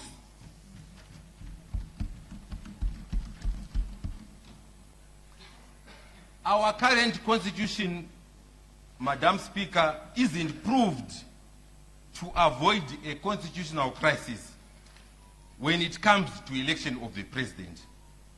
We should be grateful that we haven't experienced a clear potential crisis brought by this constitution. As alluded to by the Speaker, by the Justice Minister in his remarks, this current constitution has potential to give us a president who may not have 2/3 majority in parliament, or who may not have majority support in parliament, thus creating a crisis. I support the motion that president must be voted by parliament. This will also ensure that there is no more waiting for presidential votes to be verified as required by the current laws. Presidential elections, Madam Speaker, are a logistical nightmare. Those with rural constituencies, I want you to think about the furthest polling station in your constituency. That polling station which is hard to reach. A presidential vote will come from that polling station, then transferred to ward collation center, where a councillor will be declared a winner. I know most of our members here their constituencies are actually smaller than the wards in the rural areas that are small.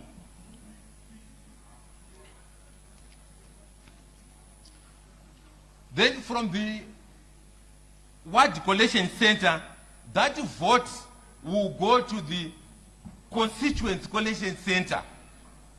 Then from there to the district, then from there to the province.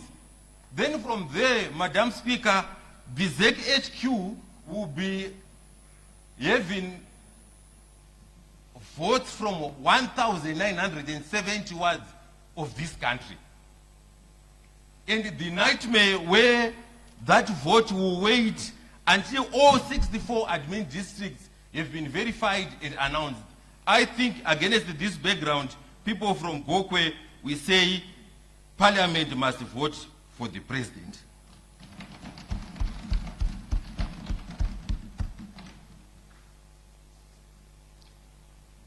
The proposed 7 years, Honorable Speaker, provides political stability in this country and also promotes sustained economic growth, foreign direct investments, as well as tourism.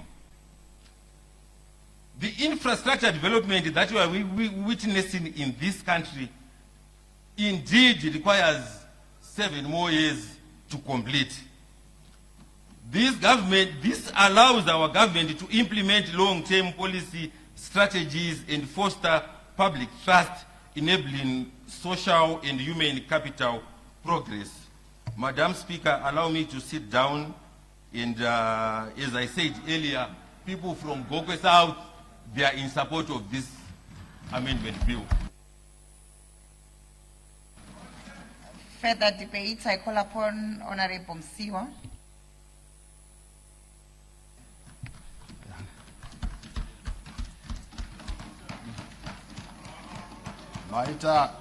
maita basa mubato wechigaro tokutipawo mukana uno wokuti nditaurewo pamusoro pehurukuro yatiinayo yatakapuhwa nevanoremekedzwa minista vedu vaziyambe ziyambe.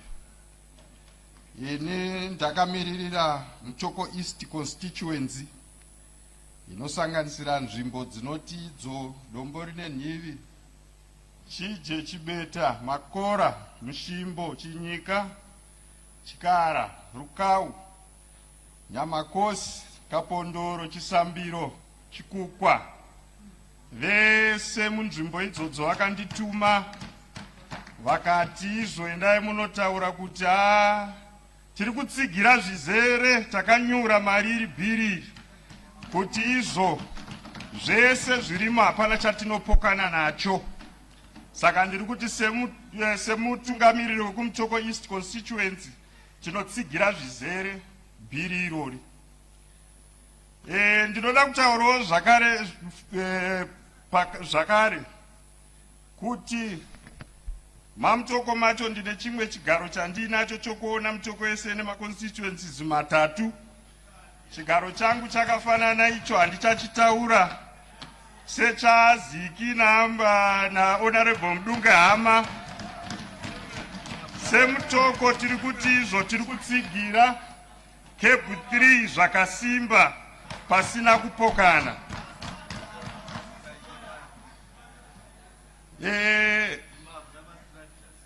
Pakauya vaibvunza ivo nezvekuti munozviona sei mutoko yese kubva kune vechidiki kubva kusvika kumadzimai, vana baba nemawo veterans vese semhuri yemutoko vari kutsigira bill number 3. Mubati wechigaro tinoona kuti mutungamiriri wedu wehurumende, mutungamiriri wedu wenyika, baba vedu vaMnangagwa, vane muono wavainawo wavanotiwo vakasvika pa2030 izvi zvinogona kunge zvazadziswa semuenzaniso pavanotiwo village rimwe nerimwe richafanira kunge riine chibhorani charo. Zvinova zvinhu zvatiri kuona zviri kuitika. Sekutaura kwandiri kutoita izvozvi izvi chibhorani chiri kwakapondoro chiri kutochera DDF cherida chiri kutochera bhohoro ipapa sekutaura kwandiri kuita pachikoro chinonzi Chimoyo Primary School, chekuti chikoro chega chega chinofanira kunge chaane bhohoro racho. Saka nekudaro izvozvo nomuono waPresident iwoyo ndo watiri kutsigira kuti ngavarambe vakadaro. Mutungamiriri wenyika zvakare ane muono wemagetsi kuti tinofanira kusvika patinenge taakukwanisa kutengesera dzimwewo nyika magetsi. Saka nekudare nemuono wavainawo ndo watiri kutsigira kuti vasvike 2030 nokuti vazadzikisa muono wavo wavanenge vainawo. Mubati wechigaro, ndinoda kuenda panyaya yekutiyo temu isvike iyo pa7 years. Pa7 years apa panopa mukana weari kutungamirira nyika, kansela, kunyangwe isusu vari muimba ino, mukana wokuti izvo unoronga zvinhu zvako kuti zvingochikwanisa kuzvipedza. Ndinoda kutaura ndichiti ndakapinda mu9th Parliament ndikakwanisa kumisikidza makirinika ari panzvimbo ari pachiyero chakasiyana siyana anokwana kuita manomwe. Imwe chete yacho ipapa yakatovhurwa, imwe yacho yakuda kuvhurwa, imwe yacho zvakare yatova padhuze kuti inge ichivhurwa. Hazvigone kuti ugone kuvaka makirinika aya mu5 years, asi zvinoda nguva yakareba zvichienderana nemari yatinopuhwa kuno kuti inenge isingakwanise kupedza makirinika aya panguva pfupi. Saka zvinotipa mukana wekugona kuronga kuti izvo maprojects atinenge tichiita sema-MPs agone kupera, uye kuti zvatinenge tichiisa kune vanhu pa7 years unogona kuzvironga. Saka tiri kutsigira nevanhu vemhuri yekwamutoko kuti aiwa, ngati 7 years dzakanaka kwatiri, tinoda kudzitsigira zvakanyanya. Mubati wechigaro,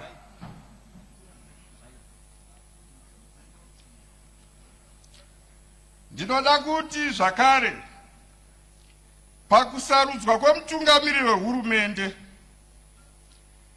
ngaasarudzwe mudare rino, nekuti kare tikazvitarisa even patinoita sarudzo panokonzereswa panozopedzesera pave nekupokana nekuvengana mumhuri chaimo.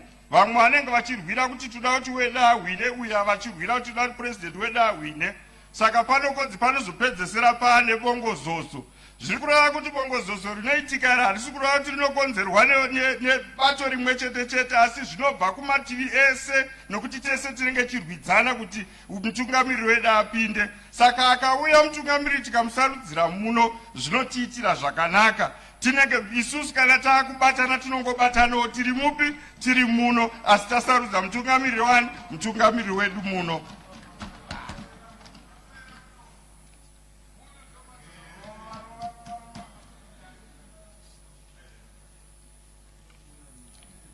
Tinoda kutenda mutungamiriri wehurumende, tichida kutenda honorable vedu, minister vedu nemuono wavainawo. Tinotsigira zvakanyanya bhiri irori, tiri kumashure kwaro, tiri kuti ngariende mberi, ngaripfuurire, rienderere mberi. Mhuri yemutoko iri kuritsigira. Ndinotenda mutungamiriri. Further debate, I call upon Honorable Mnangagwa.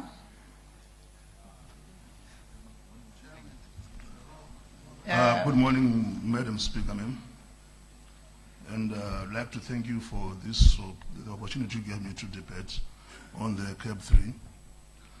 Now, before I go further with my debate, point of order, Madam Speaker. Order. What's the point of order?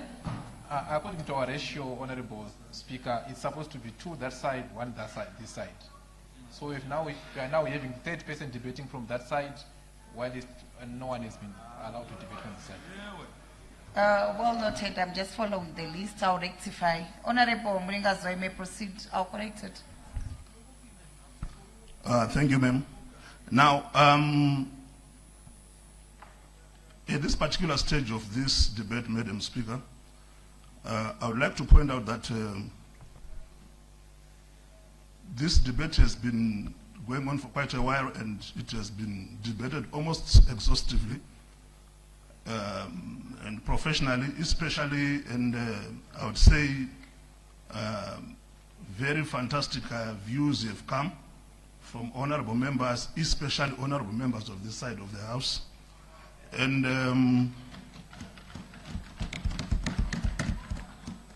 like I said, it's almost exhaustive in nature, what has happened now.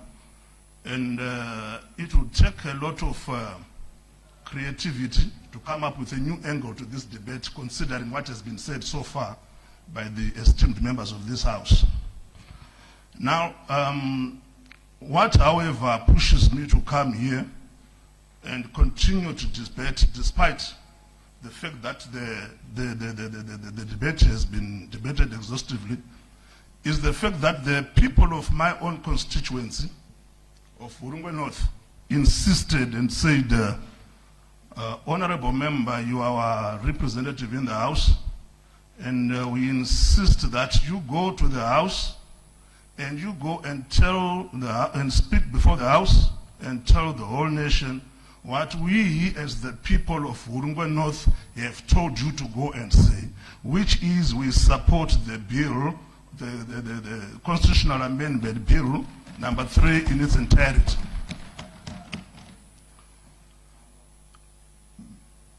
Before I proceed with my debate, Madam Speaker, we ought to note certain fundamentals as far as our nation of Zimbabwe is concerned. First of all, Zimbabwe is a third world country, or what we call a developing nation. 2, Zimbabwe's economy is at a stage that we call the stage of recovery. It is recovering. Now, I will draw parallels before I go further. It's recovering from a depression that was caused by sanctions that were imposed upon us in the year of 2000 to 2002, somewhere thereabout. So as I go further, I will draw parallels. Point of order, Madam Speaker. Order.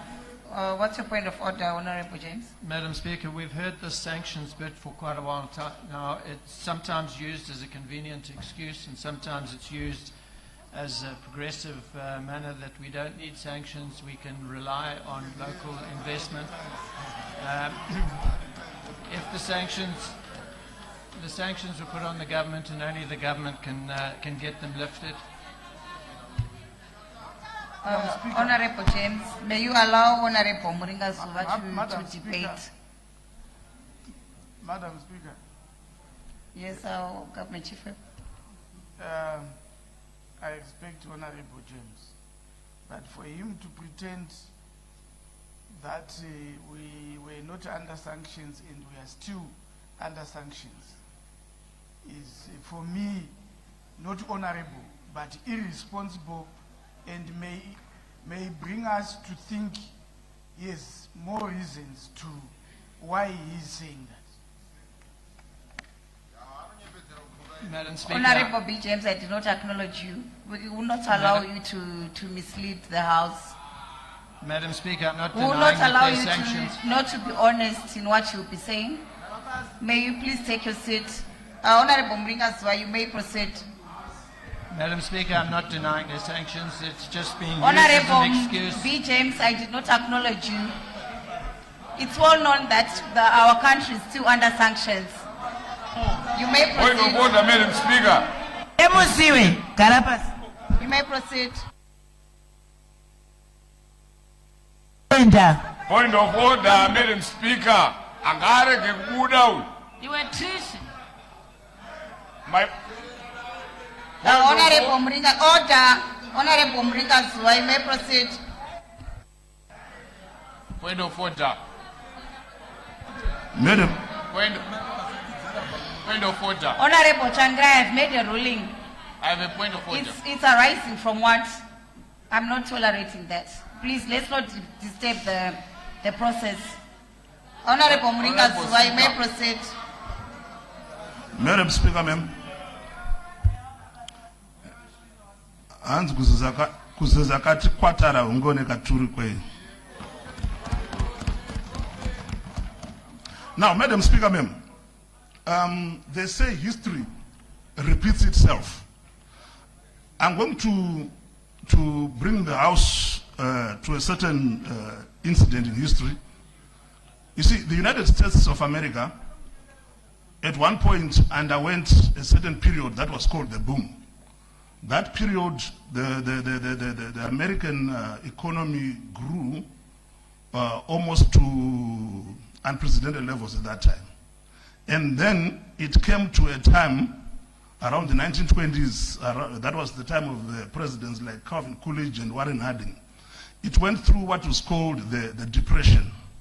American industry fell, real estate fell, unemployment came to unprecedented levels, and I think we have all heard about this, the crash of 1929. America was on its knees after the boom. And then in 1933, they elected the president. His name is Franklin Delano Roosevelt. Franklin Delano Roosevelt, immediately after assuming power, went through, started programs like the Tennessee Valley Association, the Public Works, whatever, and things like that. So America started recovering during that period. And because of the great works that were done at that time, Congress, for the first time in American history, Franklin Delano Roosevelt was voted for a third term. And then, during his third term, the Second World War started. And Congress decided that Franklin Delano Roosevelt could run for the fourth time. So, around 1945, when he was just beginning his fourth term, we must all know that Franklin Delano Roosevelt died of polio. He was actually ruling America from a wheelchair, and the people allowed him to do that because of the great works that he had done in as far as the recovery of the American economy is concerned. Now, I can draw parallels, Madam Speaker, ma'am. On a point of order.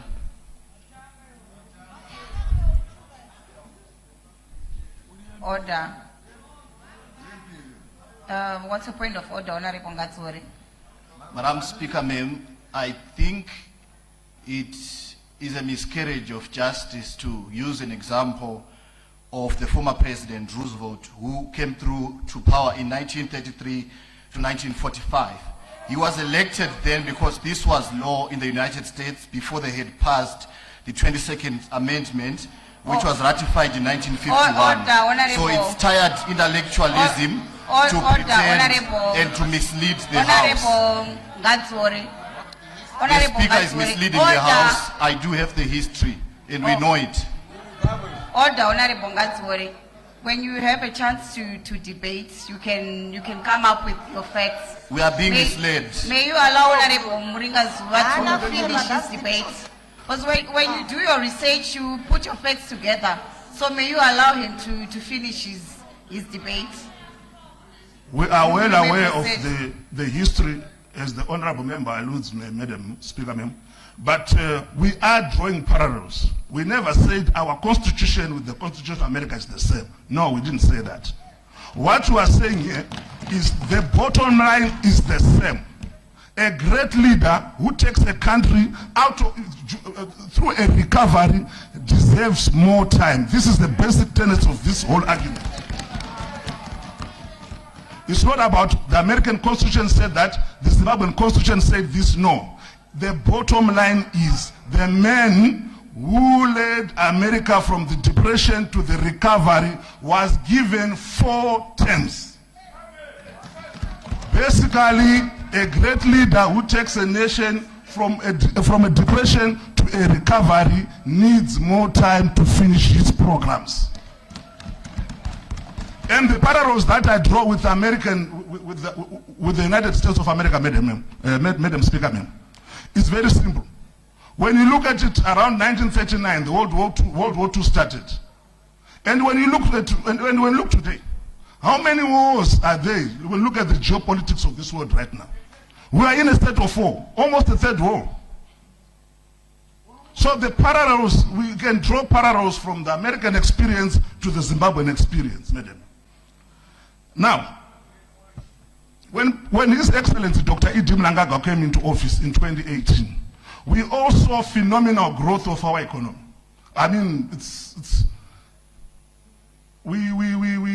anybody can tell you, our GDP is quadrupled.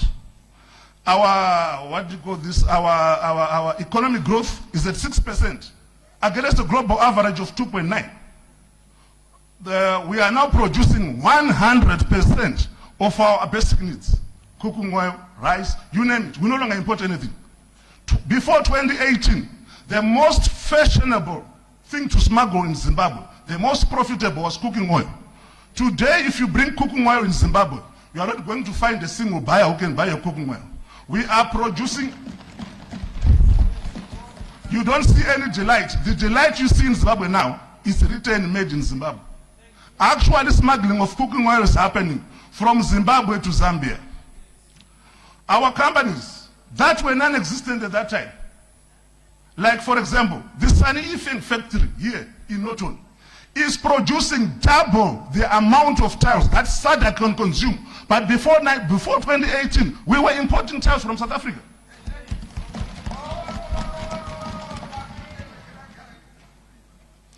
Now, Madam Speaker, all this phenomenal growth and what has happened has made us so distinctly aware of how much limitations are on our constitution. 5 years are not enough for a recovering economy, for a developing nation to implement all its programs. Why am I saying so, Madam Speaker? The time we are living in a time of war. That's one. Firstly, you must understand, goods that normally take 3 months to reach Zimbabwe are now taking a year because of the blockades on the seas. Number two, madam, we are living at a time of global warming, and certain catastrophes are happening, natural catastrophes. We have such things like the El Nino-induced droughts that disturb an economy, and this cannot be controlled. We have this new, in 2023 to 2024, we had a very debilitating drought. That took almost $5 billion from our economy. And imagine what $5 billion would have done for our people in Zimbabwe. We could have built 10 highways like that one from Bedbridge to Harare. And all these natural phenomena are causing a stagnation of our development. And when we continue, we see that there is an emergence of new pandemics. We have COVID-19, took 2 years of our time. We have now this new, and these new diseases continue to come. This is the modern world. People are now fragile. Many viruses are emerging. We have heard recently of the Hunter virus, the Ebola virus, etc. So, in 5 years, the possibility of a disturbance to any trajectory is very high. We cannot assume that when a president or a member of parliament or a councillor comes into office, he's going to smooth sail through the 5 years. No. 5 years is just not enough. And I can give you examples, Madam Speaker. In my constituency, at constituency level, 3 MPs ago, which is about 3 parliaments ago, a member of parliament initiated the construction of a clinic. And then, a few years later, he lost the election. Order. You're left with 5 minutes. May you wind up. Okay.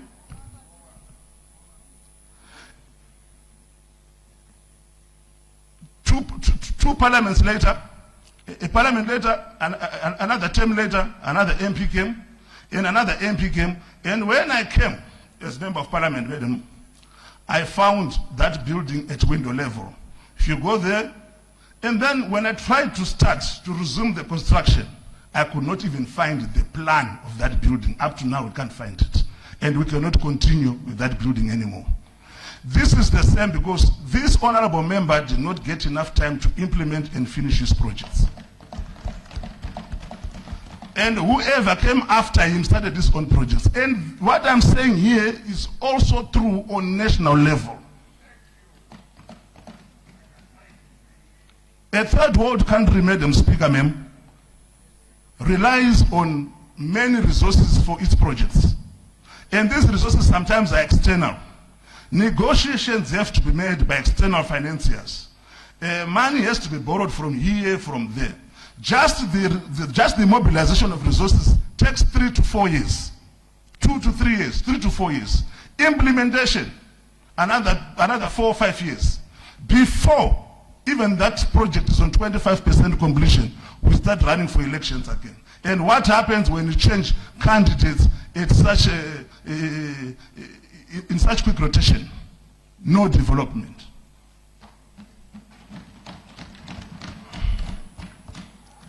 One of the most, I would like to debunk this. There's been some quotations from pseudo politicians or economists who claim that the quick turnaround of elections brings development, Madam Speaker. You see, the most developed nation, the highest developing nation in the world right now is China. And the president of China, Mr. Comrade Xi Jinping, he has been in office since 2012. And yet, his country is #1, even ahead of the United States of America.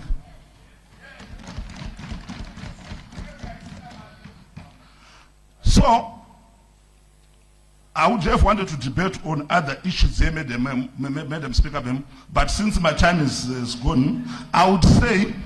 Point of order, Madam Speaker, ma'am. What's your point of order, Honorable Matangira?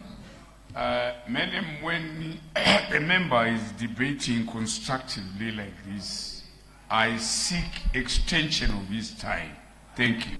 I reject. I second. Who seconds? I object. I second. I object. I object. Who object? Is there an objection? Yes. I object. I object. It is second. Objected. Honorable Matangaira, you seek for extension usually after a member of parliament is finished debating. You may proceed, Honorable Mnangagwa. Thank you, ma'am. Since my time is up, I'll just conclude by saying what inspired us as a nation to ask for an extension. It is the great works that we have seen, Madam Speaker, ma'am. And it is our wish for continuity. We need someone with the institutional memory to continue heading this recovery. I so submit. Further debate, I call upon Honorable G.K. Stole.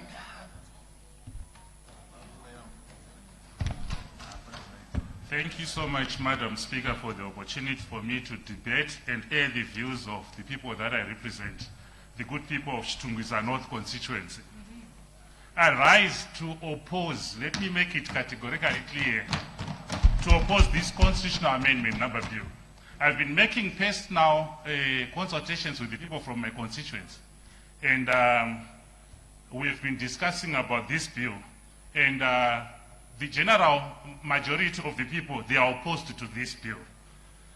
They oppose this bill because they believe it fundamentally weakens the constitutional settlement that Zimbabweans overwhelmingly voted for in 2013.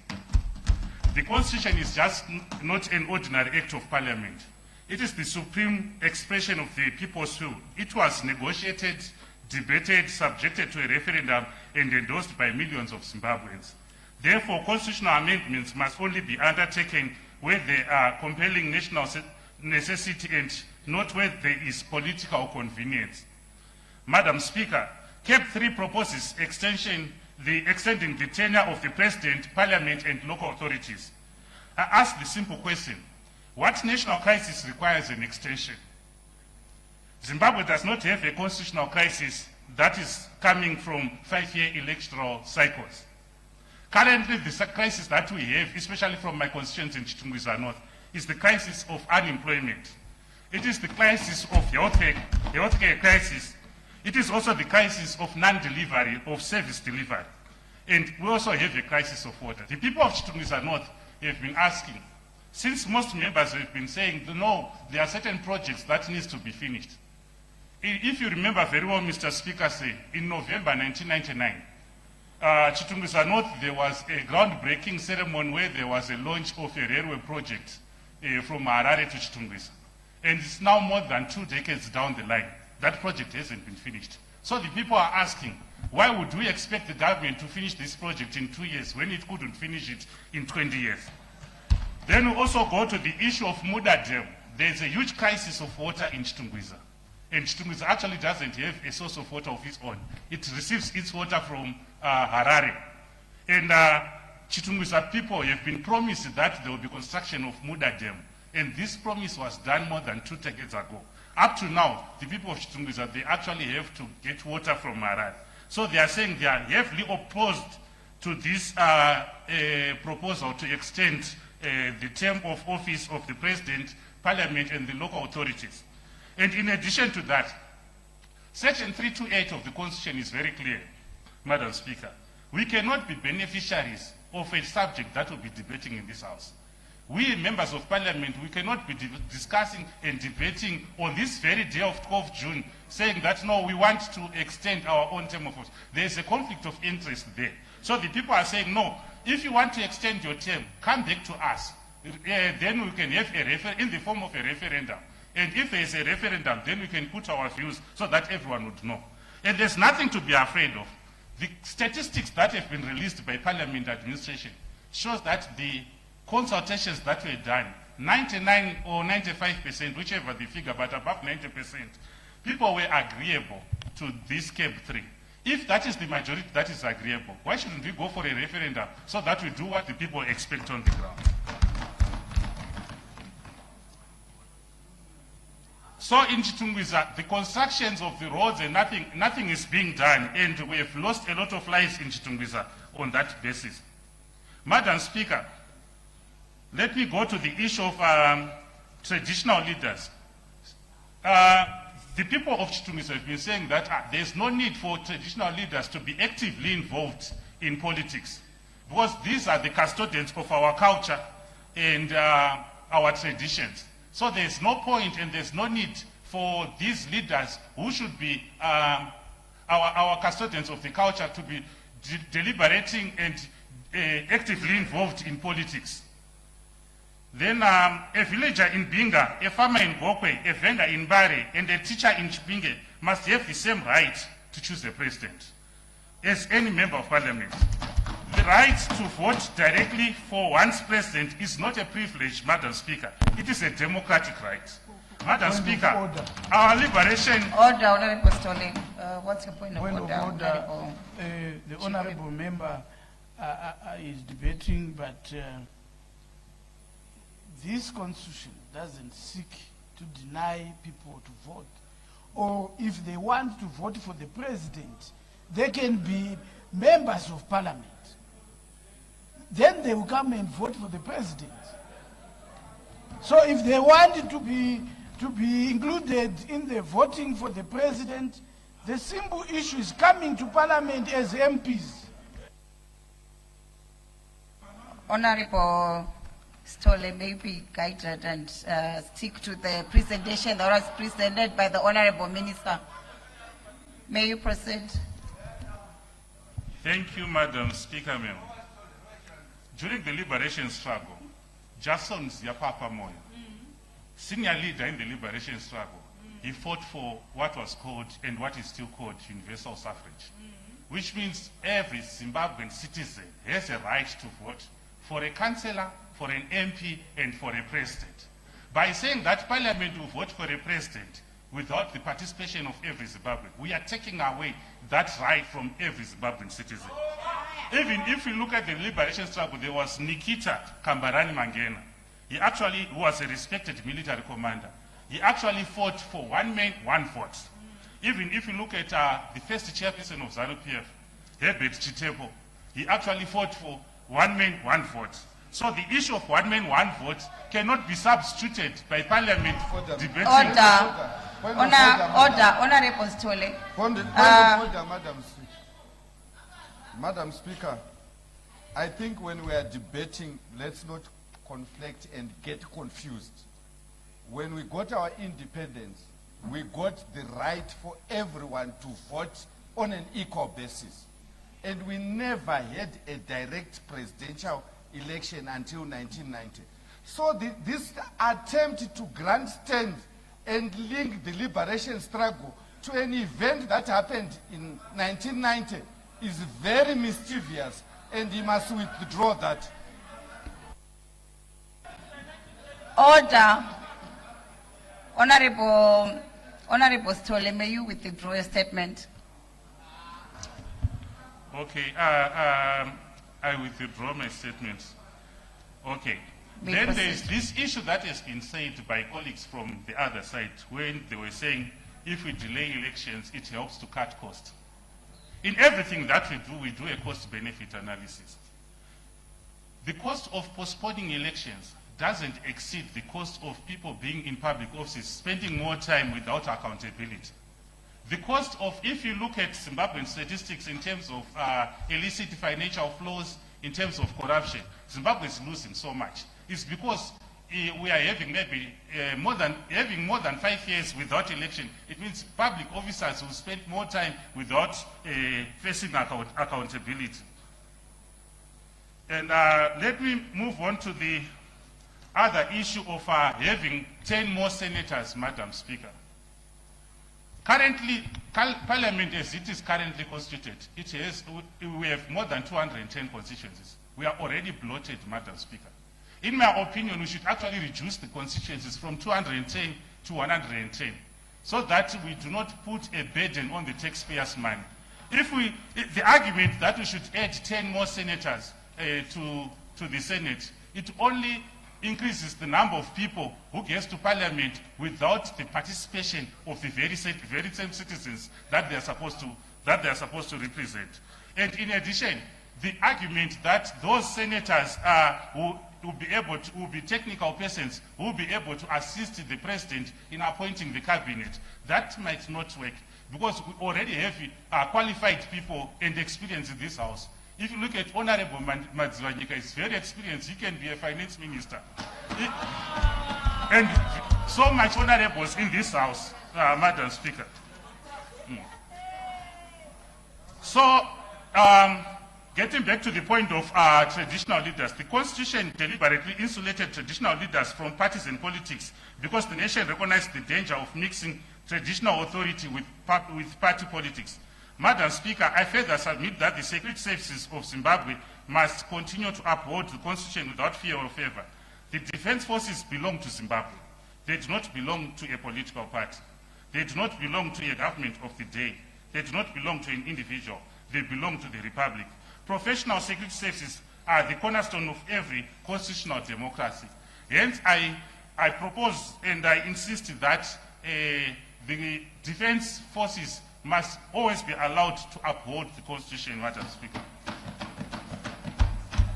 Then the Gender Commission exists because our Constitution recognizes the equality does not happen automatically. Women continue to face barriers in politics, business, education, and employment. The Gender Commission provides constitutional oversight to ensure that gender equality becomes a reality rather than a slogan. To abolish or weaken that institution would send a wrong signal to women, girls, and future generations. It would suggest that equality is no longer a national priority. Madam Speaker, constitutional democracies across the world are built upon certain fundamental principles. These principles include periodic elections, separation of power, independent institutions, checks and balances, citizen participation, constitutional certainty, So this idea that we always would come here and try to ensure that we do these amendments without going back to the people, they shouldn't be allowed to this house. CAB3 moves Zimbabweans away from the principles and towards greater concentration of power.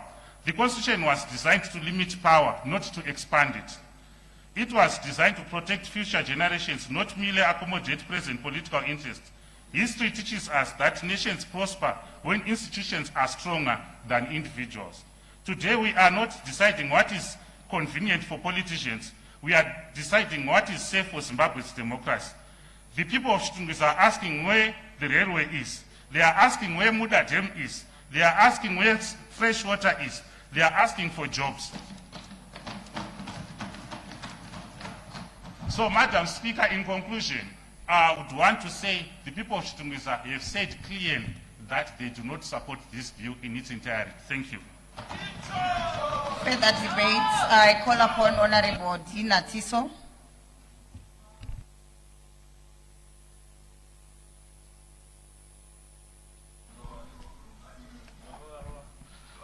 Maita basa mbatu wechigaro.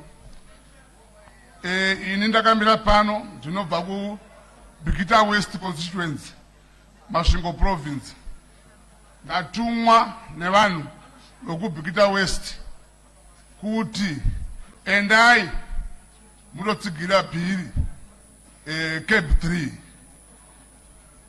Ndikuda kutanga nokutsigira nyaya yekwaregistrar. Nyaya yekwaregistrar yokuti ibve kuSEC inde kwa registrar. Inyaya yakanaka zvikuru. Vanhu vekubhikita vari kuti paregistrar ndokunotorwa zvitupa, ndokunonyorwa vanozvarwa, ndokunozikanwa kuti kana munhu ane 18 years akukwanisa kuvhota, makore ake anokwana rini, uye kana akwana zvinoita automatically kuti aiswe ku vote register. Saka vanhu vekubhikita vari kuti Bikita West vari kuti registrar ngaabate zvese. Takaona muna 2023 vanhu vanga vakarejistwa vanga vakwanisa kutotarisa mazita avo zviri nyore kana pamafoni vasingachaindi kunoita queue. Saka vekwarejistra vanokwanisa kungotora vanhu vose vane 18 years vachiziva kuti havana kufa vapenyu vachivaisa kuregista rokuvhota. Tobvapo toenda panyaya yekuwedzerwa kwemakore 2 kwa president nema-MP avo nemakansela. Zvinhu zvakanaka chose kuti ma-MP, makansela na-president vaenderere mberi kwemakore 2 kuti maprojects aripo apere. Nokuti baba Mnangagwa mashandiro avari kuita tinoda kumatenda zvikuru. Tinoona vamwe vari kushoora havo kuti hapana zviri kuitwa. Pane mumwe mumirimiri wedare reparamende akambotaura akati mubhaibheri munotovawo kudenga uku kune vanopikisa. Nyange vamwe vanopikisa vaya mukatarisa mubhaibheri imomo zvakare, musi wakaroverwa Jesu wanga tangobva kusvinudza bofu. Bofu iroro ndo rakataura kuti chipikiri icho hachina kupinda kuna Jesu. Saka tinoti vanhu ngavave nemuono wokuona development iri kuitwa, uye kuti development haiitwi kwezuva rimwe. Tobvapo toenda panyaya yamadzimambo. Tiri panyaya yamadzimambo, madzimambo agara ndivo even munguva yehondo ndivo vaitungamira hondo. Zvese zvaiitika muhondo, even vana mukoma vachisvika munzvimbo vaiinda kumadzimambo. Madzimambo vovaudza zvokuita. Saka madzimambo agara angorimo mune zvematongerwo enyika. Uye madzimambo kutongovhota ikoko chete kunotaridza kuti munhu anenge atochuzawo munhu waanenge achida ndisikadi kuwanza mbambo pachitewe cheshindi mubati wechigaro ndinoti naiwo aringana. Further debate. I call upon Honorable Amauswa.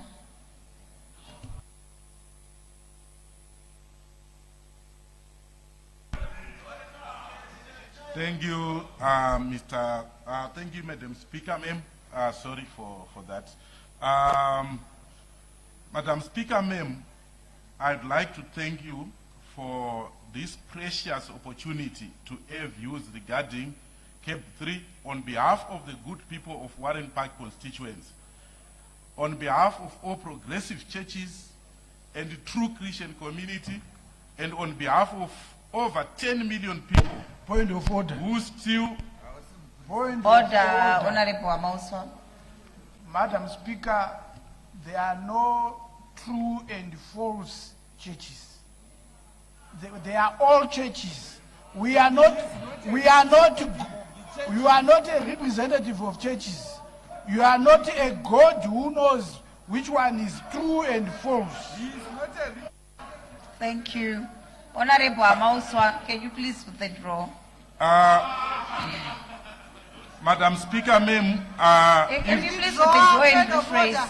Yes, I withdraw that statement, even though the Bible gives us an instruction to test the spirits. And it also says there are true and false prophets, but for the sake of progress and for the sake... I asked you to withdraw and rephrase your statement, not for you to explain why you are withdrawing. I withdraw, Madam Speaker, ma'am. I will rephrase. I'm also representing all churches, all the Christian community. Point of order. Order. What's your point of order?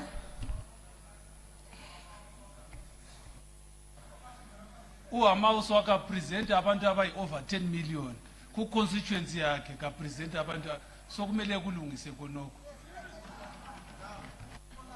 Honorable Amauswa, stop misrepresenting.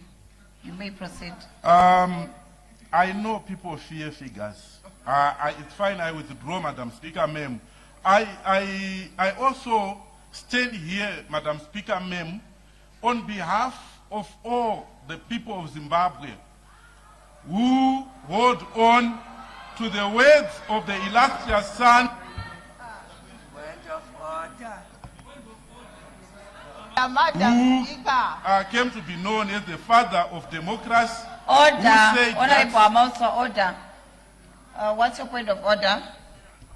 My point of order ndeyekuti hatigoni kuenderera mberi kana honorable member vachinyepa muno muhouse makazara vanhu.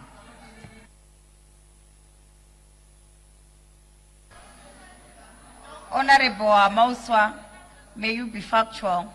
Madam Speaker, ma'am, I did not even finish my statement. I said to all those in Zimbabwe who believe Point of the order. words of one of the illustrious sons of this country, the former Prime Minister, Point of order. Tsvangirai, who said that one day Zimbabwe is going to be democratically free. And he actually vowed that he was going to soldier on until Zimbabwe is democratically free. Madam Speaker, ma'am, point of order. Honorable Amauswa, debate. Honorable. Ndizvo zvandinoda kutaura, Madam Speaker. Point of order from that side. Debate chiripo vakati one day. Tikazotanga point of order tiri kunoko debate harifambi. Ndazvinzwa maita basa. Iko zvino zvimakadaro tisimuka. Madam Speaker, ma'am, I thank you and I stand guided by your wisdom. I was saying that I am representing the people, a section of the people of Zimbabwe, who believe to the words of one of the illustrious sons of this country, the former Prime Minister Richard Morgan Tsvangirai, who vowed that one day Zimbabwe will be democratically free. In advancing this dream, I stand here to move that this bill be... In advancing this dream, Madam Speaker, ma'am, I stand here to move that this bill be rejected in total. The movers of this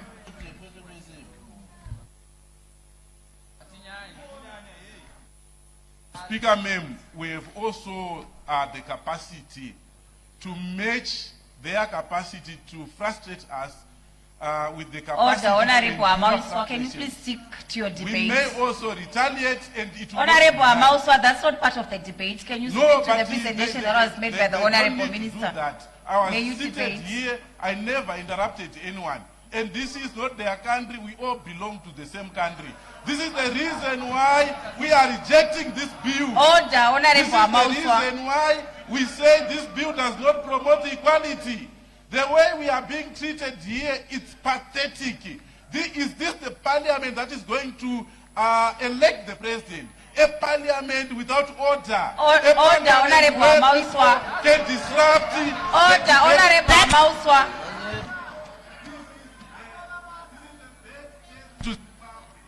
Honorable Amauswa, may you stick to your debate? This is part of the debate, Madam Speaker, ma'am, where we cry for Zimbabwe. One day, Madam Speaker, ma'am, this nation, the history of this nation will be written, and it will keep a page for the 10th Parliament. Every name recorded in this house will be on that page. Our children will read it, and their children after them, and they will ask of us one question, Madam Speaker, ma'am, that history asks everyone who has ever held power in this land, what did they do when it mattered? This is the time when it most mattered to Zimbabwe, Madam Speaker, ma'am. We already know to answer that question for those who went before us. When we remember Mbuyane Handa, Madam Speaker, ma'am, we know what she is remembered for. When we say Sekuru Kaguvi, we say, when we say of Chaminuka, when we say of Ebet Chitepo, we know what they stood for. Madam Speaker, ma'am, I stand where I stood to fight for democratic equality in this country. We all know how in 2017, generals like S.B. Moyo, Perez Shiri Mugova put their lives on line to restore legacy in this country. We remember the late Richard Morgan Changirai as a general for the democratic struggle. They are remembered because in their hour, they refused to surrender the right of these people to govern themselves. Some of them paid that refusal through their lives. Honorable Amauswa, what's your point of order, Honorable Minister? Madam Speaker, I think we all know the history. We are here to debate the bill, not to speak about Mbuyane Handa, about he must stick to the bill. If he has nothing to debate, I think you must rule on that. Because we are not getting anything out of what he's saying. There is absolutely nothing that will edify or what will you get from what he has said so far. So if he has nothing to debate, we might as well sit down. He must stick to the content of the bill so that we progress, rather than you realize and say nothing. Honorable Amauswa, we have a list of people who want to debate. So if you don't have anything to say, we'll ask. People are referencing Americans here. May you stick to the presentation that was made by the Honorable Minister of Justice. Madam May you Speaker, speak Madam to the Speaker, debate. ma'am, I thank you, and I stand guided by your wisdom. I will not stand here to respond to the Honorable Minister. The Hansard will respond on my behalf. Because everyone You must can't be respond to saying the it. minister. May you stick to the will debate? not. If you Yes, don't have I'm going anything to speak. debate, I'm just we'll ask you to sit down, Honorable Madam Speaker, Amauswa. ma'am. We have other MPs who want to contribute to this, towards this important debate. Okay, Madam Speaker, ma'am, I stand guided. Madam Speaker, ma'am, this bill does the following. It takes away the election of the president away from the people and gives this to this house. It lengthens the term of office from 5 years to 7 years. It switches off the very provision for the people who wrote to stop a sitting office holder from extending his own time in power. It removes from our defense forces the written duty to uphold this constitution. It takes the registration of voters away from independent commission and hands it to an office of the government, an office controlled by the executive. It abolishes the Gender Commission and the National Peace and Reconciliation Commission. It does, and it does every one of these things without going back to the people in a referendum to ask their leave. Madam Speaker, ma'am, the Constitution is the supreme Order. Point of order. What's the point of order, Honorable Minister? Madam Speaker, this bill is not abolishing the National Peace and Reconciliation Commission. You must withdraw that statement. Madam Speaker, ma'am, I withdraw that. This bill does not remove the Peace and Reconciliation. I implore Minister to consider giving it a new life. Madam Speaker, ma'am, the Constitution is the supreme law of the land. Section 2, subsection 1 of the Constitution says that this Constitution is the supreme law of Zimbabwe, and any law, practice, custom, and conduct inconsistent with it is invalid to the extent of inconsistency. In addressing this issue, Professor Lavmo Maduku, 2010, said that the reason why the Constitution is given this special place in the hierarchy of laws is that, in principle, it is considered to be the word of the people themselves. This underlines the importance of a referendum. CAB3 is against the principle of constitutionalism. Point of order. Order. Honorable Amoswa. What's the point of order? Honorable Amoswa, I don't want to distract you, but what I want to check, which Professor Maduku, the politician or the lawyer, which one is he talking about? Because Madam Speaker, ma'am. You are looking for a needle from a haystack. May you clarify? Madam Speaker, ma'am, the moment I say Professor Madugu, I'm talking to a lecture room at an university. This is in this book.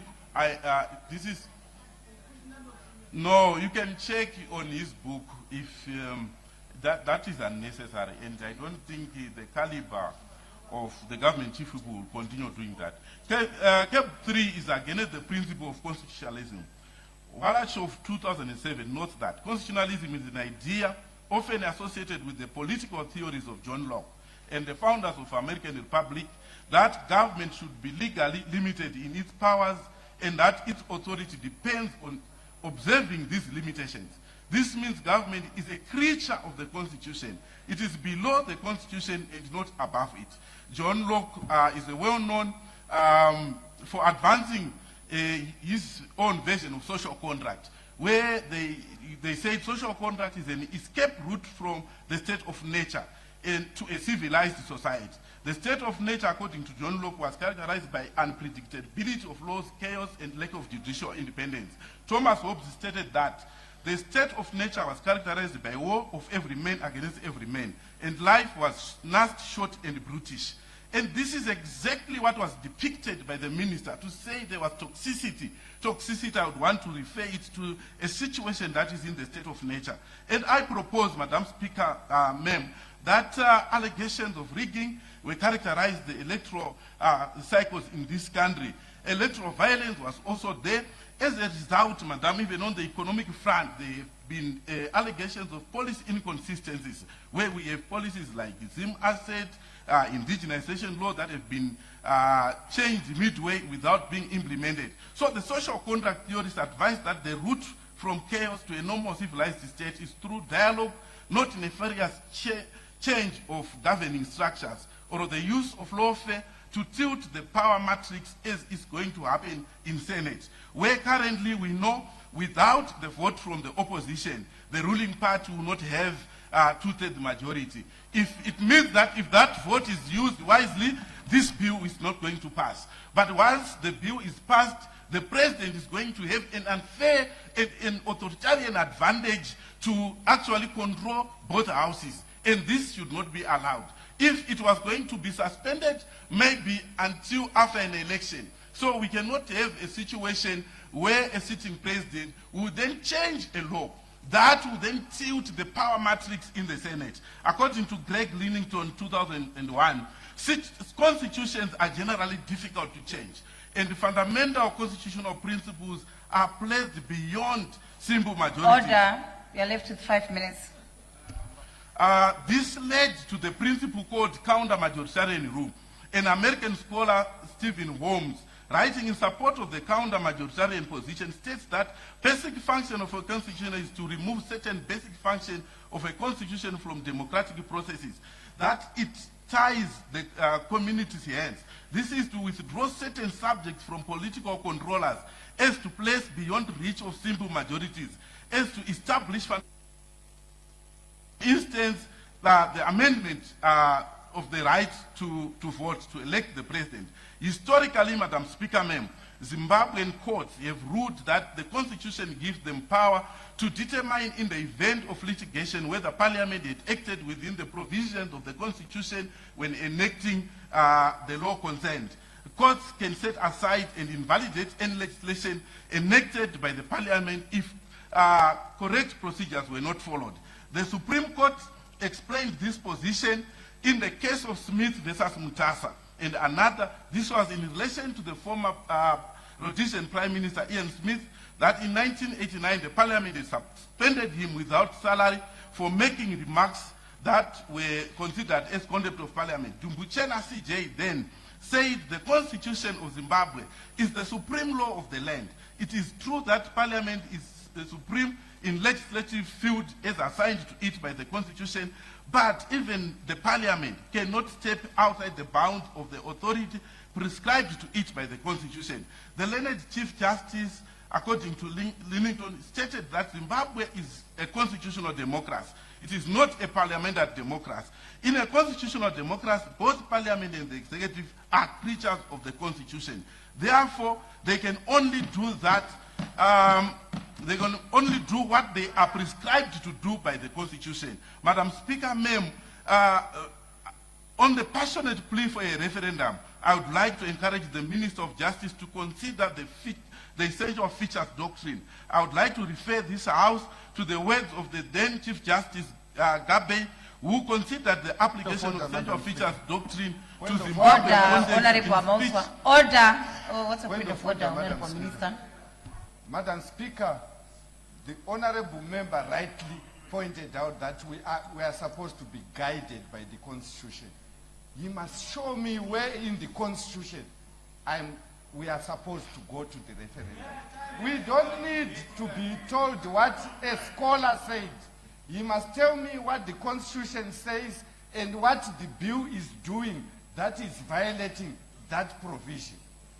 Thank you, Madam Speaker. Honorable Amoswa, don't create your own constitution. Okay. And Thank your you. time is up. Further debates, Honorable Point of Mnangagwa. order. Point of order. What's your point of order? Madam Speaker, ma'am. Ndichikumbirawo ka 5 minutes dzekuti No. Honorable Amoswa vakwanise kutsanangura zvabvunzwa na minister. I second. I second, Madam. Objection? Objection. No objection. Who seconds? I second. Is there an objection? Objection. Objection. It has been objected. Honorable Mnangagwa, you may take the floor.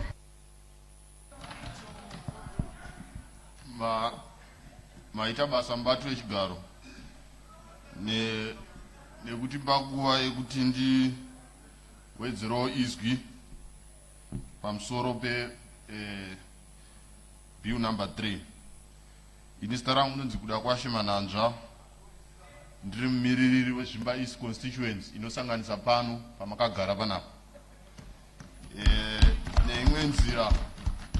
neimwe nzira mese mashanya kuuya kumusha kwangu, saka ndakatenderera muconstituency yezvimba East, uyezve tikaonawo vazhinji nevazhinji vaiunza ma-written submission pano sa-MP wenzvimbo. Madam Speaker,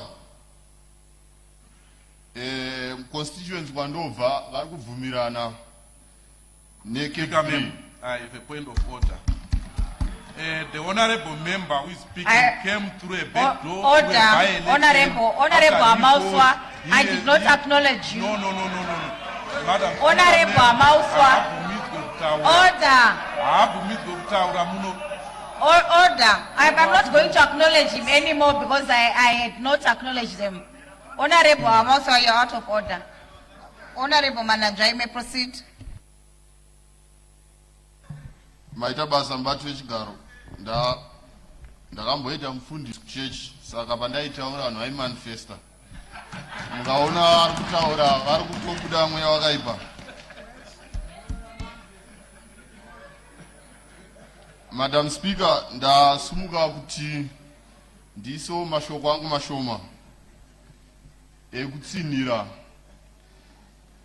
Madam Speaker, ndataura kuti ndakaonana nevanhu vakawanda muconstituency nevazhinji vakauya pano vachiisa written submissions. Vazhinji ndakavaona, ndakasangana nezvikwata zvakawanda. Ndichataura zvishoma shoma. Ndakasangana nemapostori akanditaurira kuti CAB3 ishepiriona iri kuenda mugungwa, saka CAB3 iri kuenda kunoita kuti nyika inake. Ndakasangana nevarwi vehondo vakarwira nyika ino, vakandiudza kuti mwana pakafomwa political party 1963 pane varume You cannot allow him to continue. I was disallowed to speak. Honorable Amauswa. Ndarambidzwa kutaura muno. Honorable Amauswa, you are disturbing. Honorable Amauswa, you are disturbing the session. I'm going to ask you to leave the house. Honorable Amauswa, I'm going to ask you to leave the house if you continue to disturb the session. Honorable Manager, you may proceed. Yeah, zvandambotaura zviya ndozviri kuitika. Pakafomwa nyaya yekutora nyika ino. Point of order.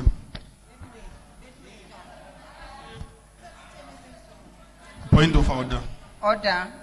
Honorable Manager, vanachavati vataura, dombira mugare pasi. Point of order.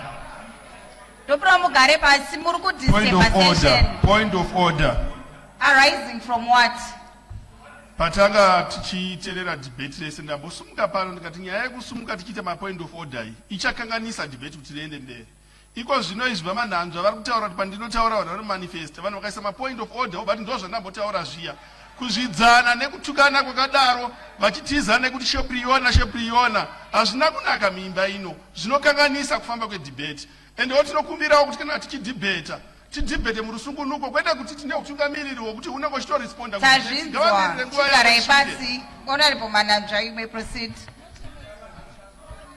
Mazvita, Madam Speaker. Ndandichitaura nyaya yekuti pavambwa nyaya yekusunungura nyika yedu pane mavara akanyorwa pabato randobva anoti Unity, Peace and Development. Aiva mavara echiprofita, kwaizikanwa kuti kune nguva yatichataura nyaya yedevelopment. Sei ndichitaura kudai, Madam Speaker, nyaya yema-amendments haina kutanga nhasi. Tina amendment number 7 yakaitwa paLongest House Constitution yakaitwa 1987. Amendment number 7 yakanga iri unit yakazvara unit accord yaane zuva ratinoti unit day, kureva kuti nguva nenguva patinofamba zvichienderana nekufamba kwatinenge tichiita tinoita maamendment anoenderana nezvatinenge tichiona kuti nyika yoenda kupi. Madam Speaker, taakuda kutora ivhu redu takaita imwe amendment number 17 yakaita kuti tizonokwanisa kutora land yedu. Iko zvino zvipatave nenyaya yedevelopment tinotoda amendment kuti nyika yedu tisvike pakuti nyika yedu yabudirira ende nyika yedu yapfuurira mberi. Ngazvisashamise nhasi kuti kwakuitwa maamendments iwo agara achiitwa kumashure kweso. Maamendment agara ariko ende agara achiitwa. Saka ini ndasumuka panapa, Madam Speaker, ndichinyanya kusapota kuti amendment idzi dzakanaka. Ende ndichataura zvishoma shoma, maclose mashoma shoma, ndoda nditaure pano ndogara pasi nekuti zvizhinji zvangu kuri zvataurwa. Madam Speaker, ndoda kutaura nyaya yevoters roll. Munhu achizvarwa anopuwa birth naregistrar, opuwa chitupa, akafunga kubuda kunze kwenyika opuwa passport. kunyangwe akafa anopuwa death certificate naregistrar. Saka tinofunga kuti voters roll ikaendeswa kwaregistrar zvinoita kuti zvive automatic kuti munhu achingosvika 18 years akutopinda muvoters roll, kwete kupa vamwe vanozoita kutsvaga kana kuti vasingazoziva kuti munhu wakaisa muvoters roll akashaya. Ipapo ndinosapota kuti voters roll iende kwaregistrar. Madam Speaker, ndoda kusapota clause iri kutaura kuti ma-MPs avhotere parliament. Kubatora ndobva president vanosarudzwa kunonzi kucongress. Havasarudzwe nemunhu wese. Ende mukazvicherechedza hurumende yedu inopuhwa inovzvarwa nemapato. Saka kudivi kuno isu takagara kunoku takazvarwa nebato riri kutonga People's Party inonzi ZANU-PF. Iyoyo kana tonosarudza president tunoenda kucongress. Hatiti one man munhu wese masere ese ngaavhote. Kune vanoenda kucongress. Saka tikubvumirana nazvo kuti president vasarudzwe muno. Saka tikada kuteedzera vasina vanovasarudza, vasina structure, hatina kwatenge tichienda, Madam Speaker. Ende tichiteedzera zviri kuitwa nedzimwe nyika, vatinoti ma-champions of democracy vacho vanotosarudza masarudziro kwatava kuenda ikoko. Saka hatidi kuti tiswere tichiteerera zvinhu zvisina maturo. Toteerera shiri dzisina matendere, haiwa izvozvo hazviite. Point of order. Honorable, you have been disturbing the session. Order, I did not acknowledge you. May you sit down. Honorable Mnangagwa, may you proceed. Madam Chair. Honorable Matswanyika, stop disturbing the session.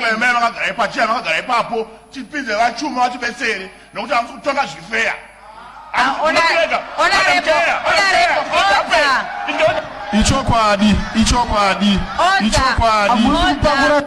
It's true.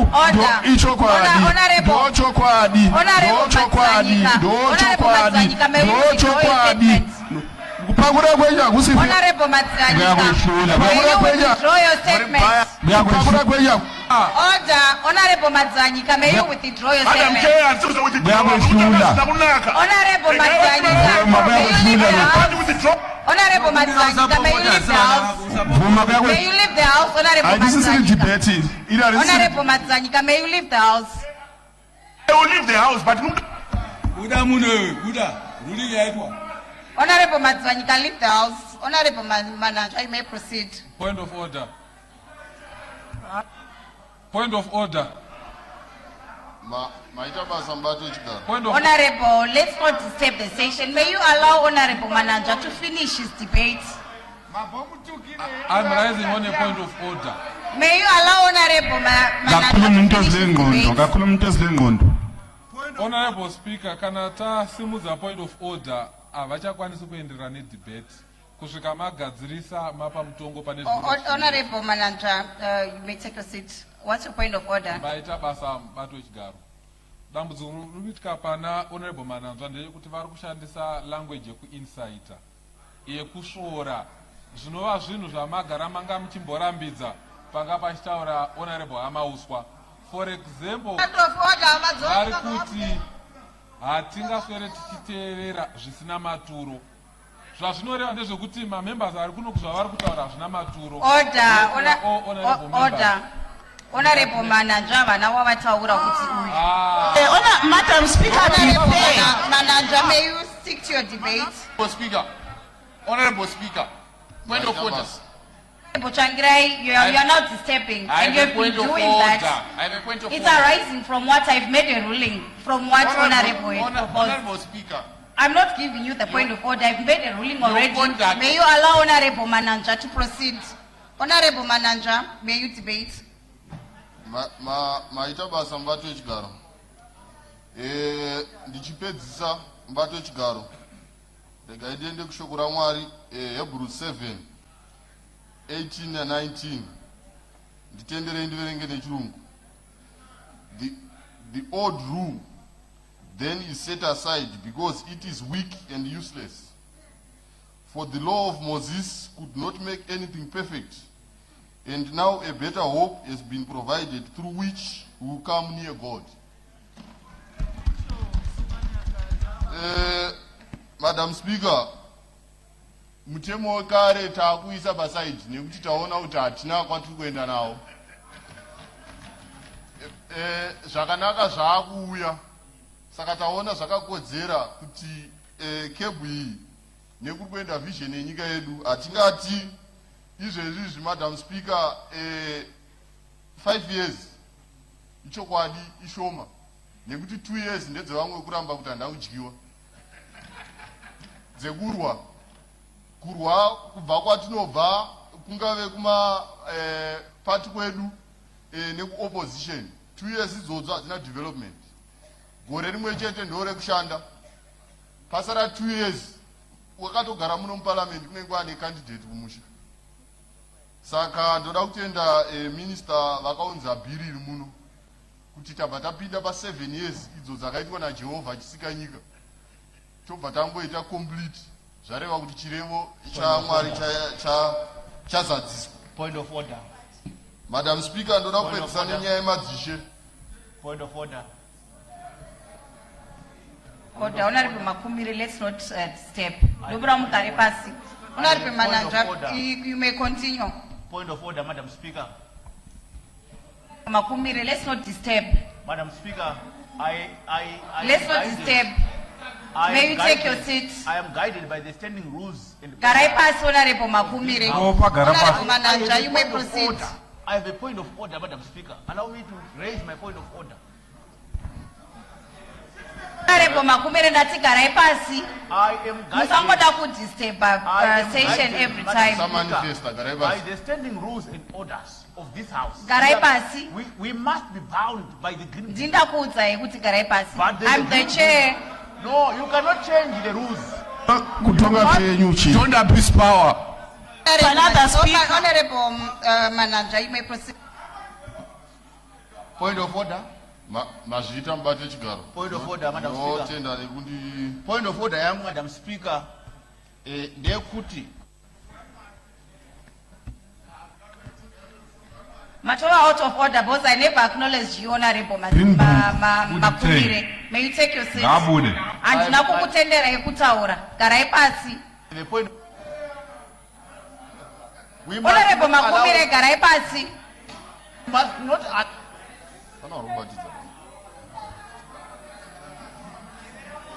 We must Honorable not allow Mnangagwa, you may heresies to be proceed. preached in this house. Kamera inambo kutarisa kana waifunza kuita zvepakamera hapana. He must withdraw. Honorable Makumire, garai pasi. Honorable Mnangagwa, you may proceed. mazvita mbate chigaro. Ndakupedzisa ndichitaura clause 21 yemadzishe. Panhorondo yenyika yedu, ini kumusha kwandinobva ndiri mwana wamambo. Panhorondo yenyika yedu tinozviziva kuti kuuya kwaita varungu muno ndibvumbamirewo, Madam Speaker, kuvanhu vari kumanifesta. Point of order. Point of order. Order. May Point you of allow order. Honorable Mnangagwa to be heard in silence? Point of order. Musha uno unochengetedzwa negreen book ndo rimwe chete rinofanira kuti ndine point of order ndokumbira kunzwipa. Order, Honorable Mnangagwa. What's your point of order? Zvechokwadi munoda kuti tinyarare here tichiti tikataura.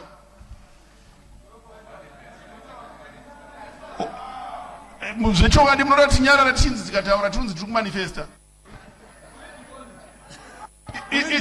Inzwai vakuru vebhiri vacho tavingei pano.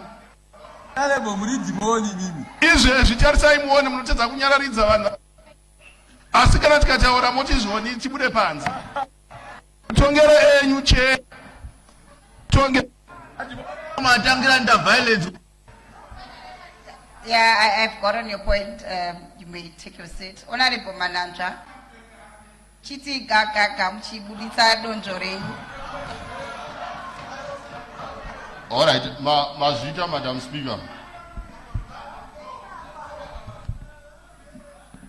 You are left with 5 minutes. Madam Speaker, vabvira kare ndinoshuvira kuti vadzobamedze mashoko avo. Munoona kuti chaita kuti debate. Mama, you are now disturbing. No one acknowledged you. You are just talking.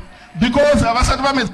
That's being unhonorable. You know, when you want to say something, you raise a point of order. You can't just speak without being acknowledged by the chair.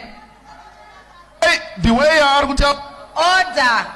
Honorable Mnangagwa, you are left with 5 minutes. May you wind up. Mazvita mubati wechigaro. Ndichitanga debate ndambotaura kuti ini ndini muridzi wepano paparliament. Zvakanaka kuremekedza varidzi vemusha kana washanya.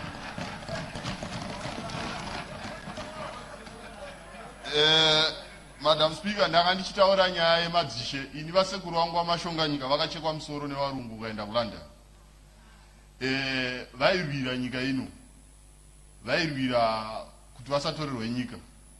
Nhasi tatora independence taane kuzvitonga kuzere. Toti madzishe musataure nyaya yenyika. Iwe musore mamwe madzimambo eri kuLondon. Izvozvo ndinoona zvisiri fair, Madam Speaker. Point of order. Point of order.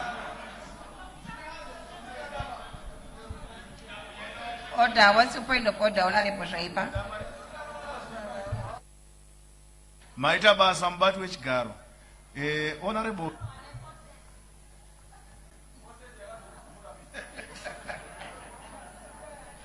Honorable member, vari kutaura nyaya yekuti ndo muridzi wepanapa. Asi nyaya ya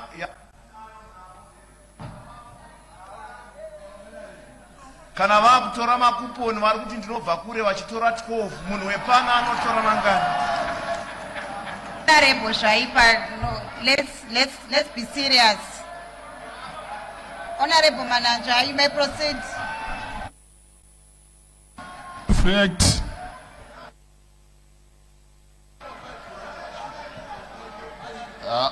Maita basa, Honorable Fawcett.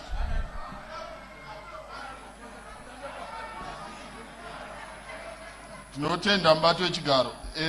Ndakupedzisa ndichiti tinoda chaizvo kuti panotaurwa nyaya dzenyika yedu, panogarwa matare enyika yedu, panoitwa zvematongerwo enyika, madzimambo asadzvinyirirwe, vavewo semunhu ane kodzero dzake kuti anga achipinda mune zvematongerwo enyika. Hazvitibatsire kuti tinotaura kuti mambo aite zvematongerwo enyika. Iwewe kana uri MP uri munhu, kana wavhoterwa wakudzokera constituency uri MP womunhu wese. President chaivo vanobva kubato rezvematongerwo enyika, asi kana vapresident wemunhu wese. Saka bhachi iroro mapfekera unongoita uri MP muno, mambo anogona kuzviita futi. Hapana chakasiyana MP ari muno, unless muchititaurira kuti ma-MP ari muno kana vakudzokera vama-MP bato ravo chete kuma-constituency. Saka ndinokutendai mubati wechigaro nenguva yamandipa. Thank you very much. Further debate. I call upon Honorable Msweshiri. Maita basa mubati wechigaro maswera sei. Chekutanga ndinoda kukumbira kuchengetedzwa nekuti pano pasumuka muprofiti mashayo mazhinji angadoni.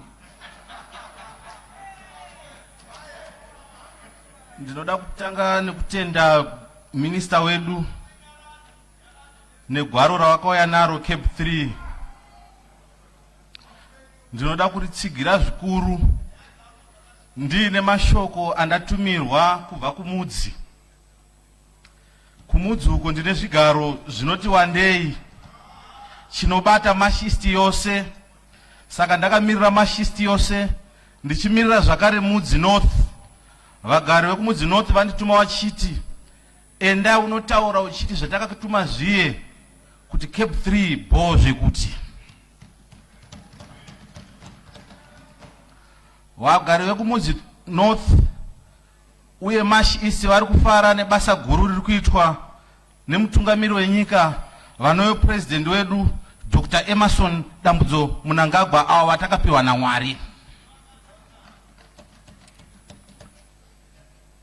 Mashawa yakutaura manje.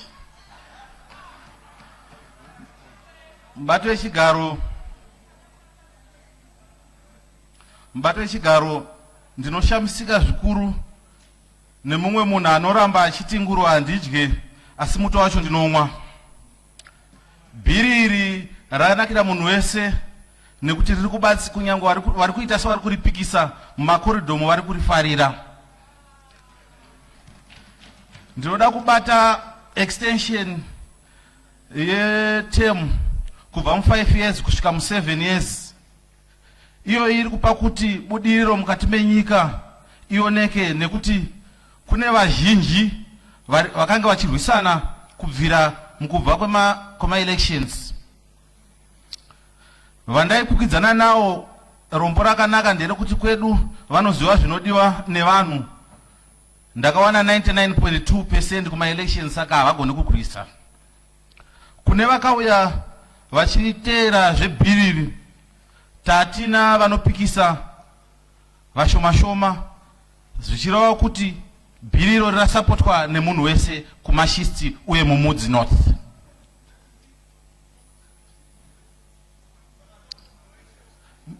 Ndinoda kutsigira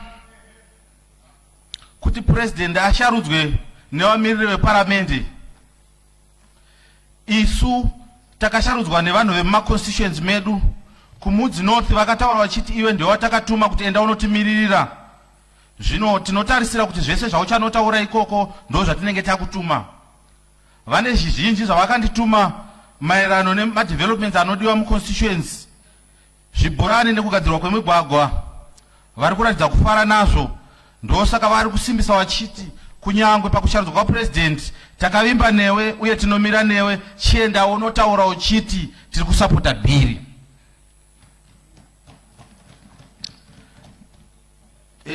Handidi kutambisa nguva yakareba asi ndinoda kutaura pekupedzisira pari kutaura nemadzishe kuti aitwe apinde mune zvematongerwo enyika. Handioni chakaipa pazviri nekuti ivo ndo vanotsigira basa redu, ndo vanotsigira nyika ino, ndo varidzi vevhu. Saka kana vachinge vamira nesu, iye ndiye anoziva kuti ndiri kuda zvipi asi anoziva kwaanobva. Vanhu vandiri kumirira